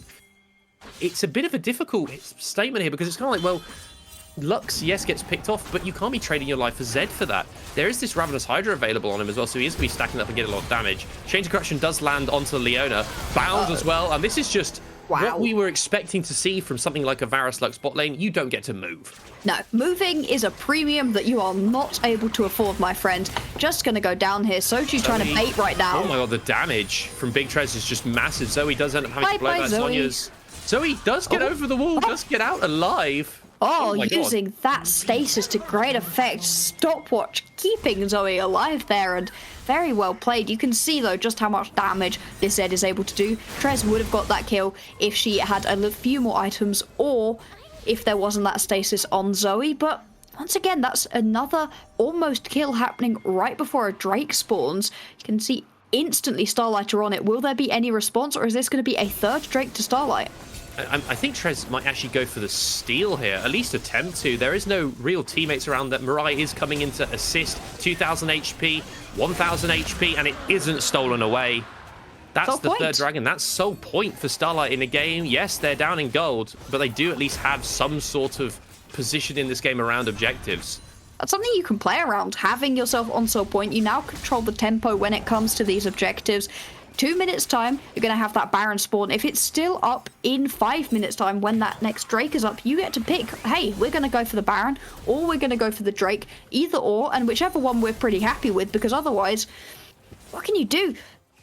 Galactic just have to try fight them in this situation, but they don't have themselves a particularly good team fight composition. You need Soju and Trez to go in and find themselves kills before the fight starts. You need to find a pick, because if you don't have a pick, your composition just can't front to back, not in the same way that Starlight can. And you are going to get these Zonya's completions coming through at some point. You'd assume the high midding is going to be looking towards it. You still have the stopwatch available on the Lilia. The Lux is probably going to have to look towards the Zonya's as well. And once those items start coming through, it will become increasingly difficult for the Zed, for Trez to actually get anything of value. Yes, you might have to jump in, but that Zonya then being used, you're then going to be in no man's land and have to then jump back out again. And you're not going to actually force too many corners, as Charlie Bean is coming top here, is looking to maybe shut down Soju or at least push this Shaco out of the side lane. But it's a Shaco with boxes everywhere. Look at the damage already onto Shada Bean from that Leandrix. It burns so much. And the Lilia performance actually out of Shada Bean, I think, has been probably the most impressive of the day. It's been much more proactive. Not a lot of kills, but setting things up across the map, finding ways into the game. Still, though, it feels so even, you know, right on top of it. It's actually a decent chunk of gold lead for Galactic Cats. They are ahead, but they're not making massive use of it right now. In terms of turrets, they're ahead, but only by one. And with this Rift Herald running down the mid lane, there might be a chance for some response. I think this is just a, hey, I had it and I didn't know where to put it, though. Yeah, you assume maybe it was running out, didn't have any placements for it to go, and ends up just being picked up, gets nothing from it. But honestly, a stable game, you'd say, for Starlight is something that they'd really love, because they wouldn't want to fall out this game too quickly, because they do have a composition, we've said again and again, team fights generally better. So try and stabilize at least a little bit, get some gold onto this Shen, who, I'll be honest, probably can go a more supportive build this game. Maybe, look, you sometimes see redemptions coming through and things like this. I'm not even against it this game because of the fact that your carries are situated elsewhere on the map. And again, Galactic Meow, the Cats, they've got to be very aware of how to play these team fights. Trez is going to have to look for picks. You aren't going to be able to all run into, say, this Heimerdinger. Once this death cap is finished, maybe Zonya's. But Shara is getting caught out. Maybe. No, just going to take the wall. Just gonna let it. Okay. I thought the Soju might want to go in, but actually Soju doesn't deal that much damage at the moment with only Elite Gandries. Yeah, and I think this Shaco is more... You put these boxes down, you try and get some damage down before a fight, rather than going in and trying to go for that one-shot, at least at this stage in the game. Get those Jack-in-the-Box down. The binding does come through, and everything goes wide on Leona. Mietsu getting out. And that combo that seems so strong in the laning phase and in so far in this game, failing them at least once there. Yeah, not ideal. Having the ultimate out of your Varus go wide as well. Got 1.5 minutes until the Drake, so reset's beginning to come through. You want to start setting up for your Drake. You can see a little bit of vision into the enemy jungle for Galactic Mao. This is very good knowing where your opposition is right before the Drake spawns, but actually the river is lit up like a Christmas tree for Starlight. They are in complete control of the entrance to the river, and you're going to need to clear that out before the team fight starts for Galactic Mao. Because you don't have that big tank, you're not going to have someone who can easily step forwards and face check. And on the other side, it's not just that you don't have the tank to face check. You're face checking into Lux bindings, into maybe the Chains of Corruption when it comes back up, into a stun grenade coming out from the Heimerdinger, or maybe even just a Heimerdinger ultimate turret with that upgrade, into the Lilia, into Shentorn. And checking into those things is just, it's so difficult because you just get chain CC'd and die.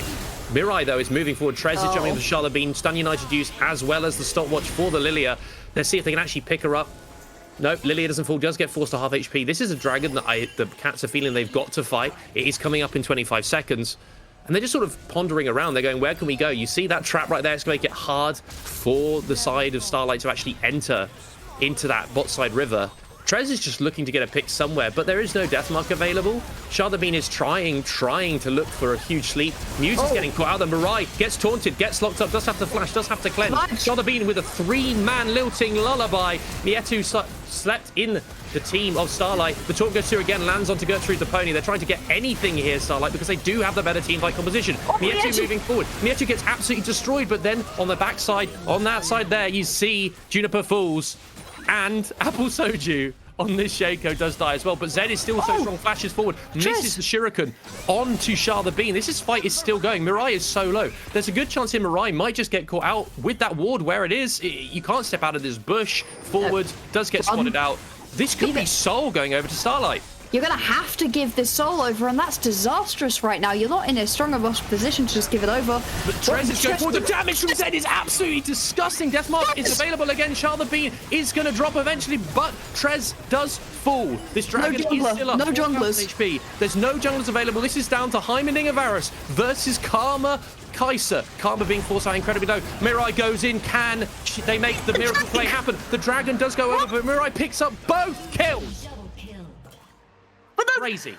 Oh that's Soul over to Starlight. Mirai running for their lives, picking up a ton of gold in terms of kills, but still, Soul to Starlight. This is their best chance so far in this series at taking a game off of Galactic Meow. They haven't dropped games in years. Will they drop one right now? I mean, it feels likely. It was kind of a troll composition out of Galactic Meow, and it's coming to bite them around these team fights. No true tank, no sustained damage other than your Kaiser, who's not able to get in, and your assassins are not dealing enough damage to be able to one-shot somebody. It's just incredible to see them pick up that Soul. Mirai tried their absolute best to try and pull something off, but the dragon did end up falling. And now you've got Cloud Soul on members like Shen's Cloud Soul is quite strong. Lilia Cloud Soul as well loves that movement speed. Heimerdinger is so annoying with all that movement, with the movement speed extra his turrets and the Cloud Soul. It's not the strongest soul they could get, but it is usable for the side of Starlight. And now cats have to be a little bit worried, because you saw how that teamfight went there. Yeah, there was a lot of damage coming down from Zed. There's a good chance for a one-shot to occur. But if Trez doesn't get that pick, it can be so difficult. I mean, this is closer than game one, you could argue, and that game could have gone Starlight's way. Yeah. So much pressure right now on the head of Mietu. If Mietu finds that engage, that solar flare that manages to stun up all of the right members, then the team fights are totally winnable. But if they don't, they get shredded pretty quickly. They're not particularly tanky with only... Okay, things getting dicey.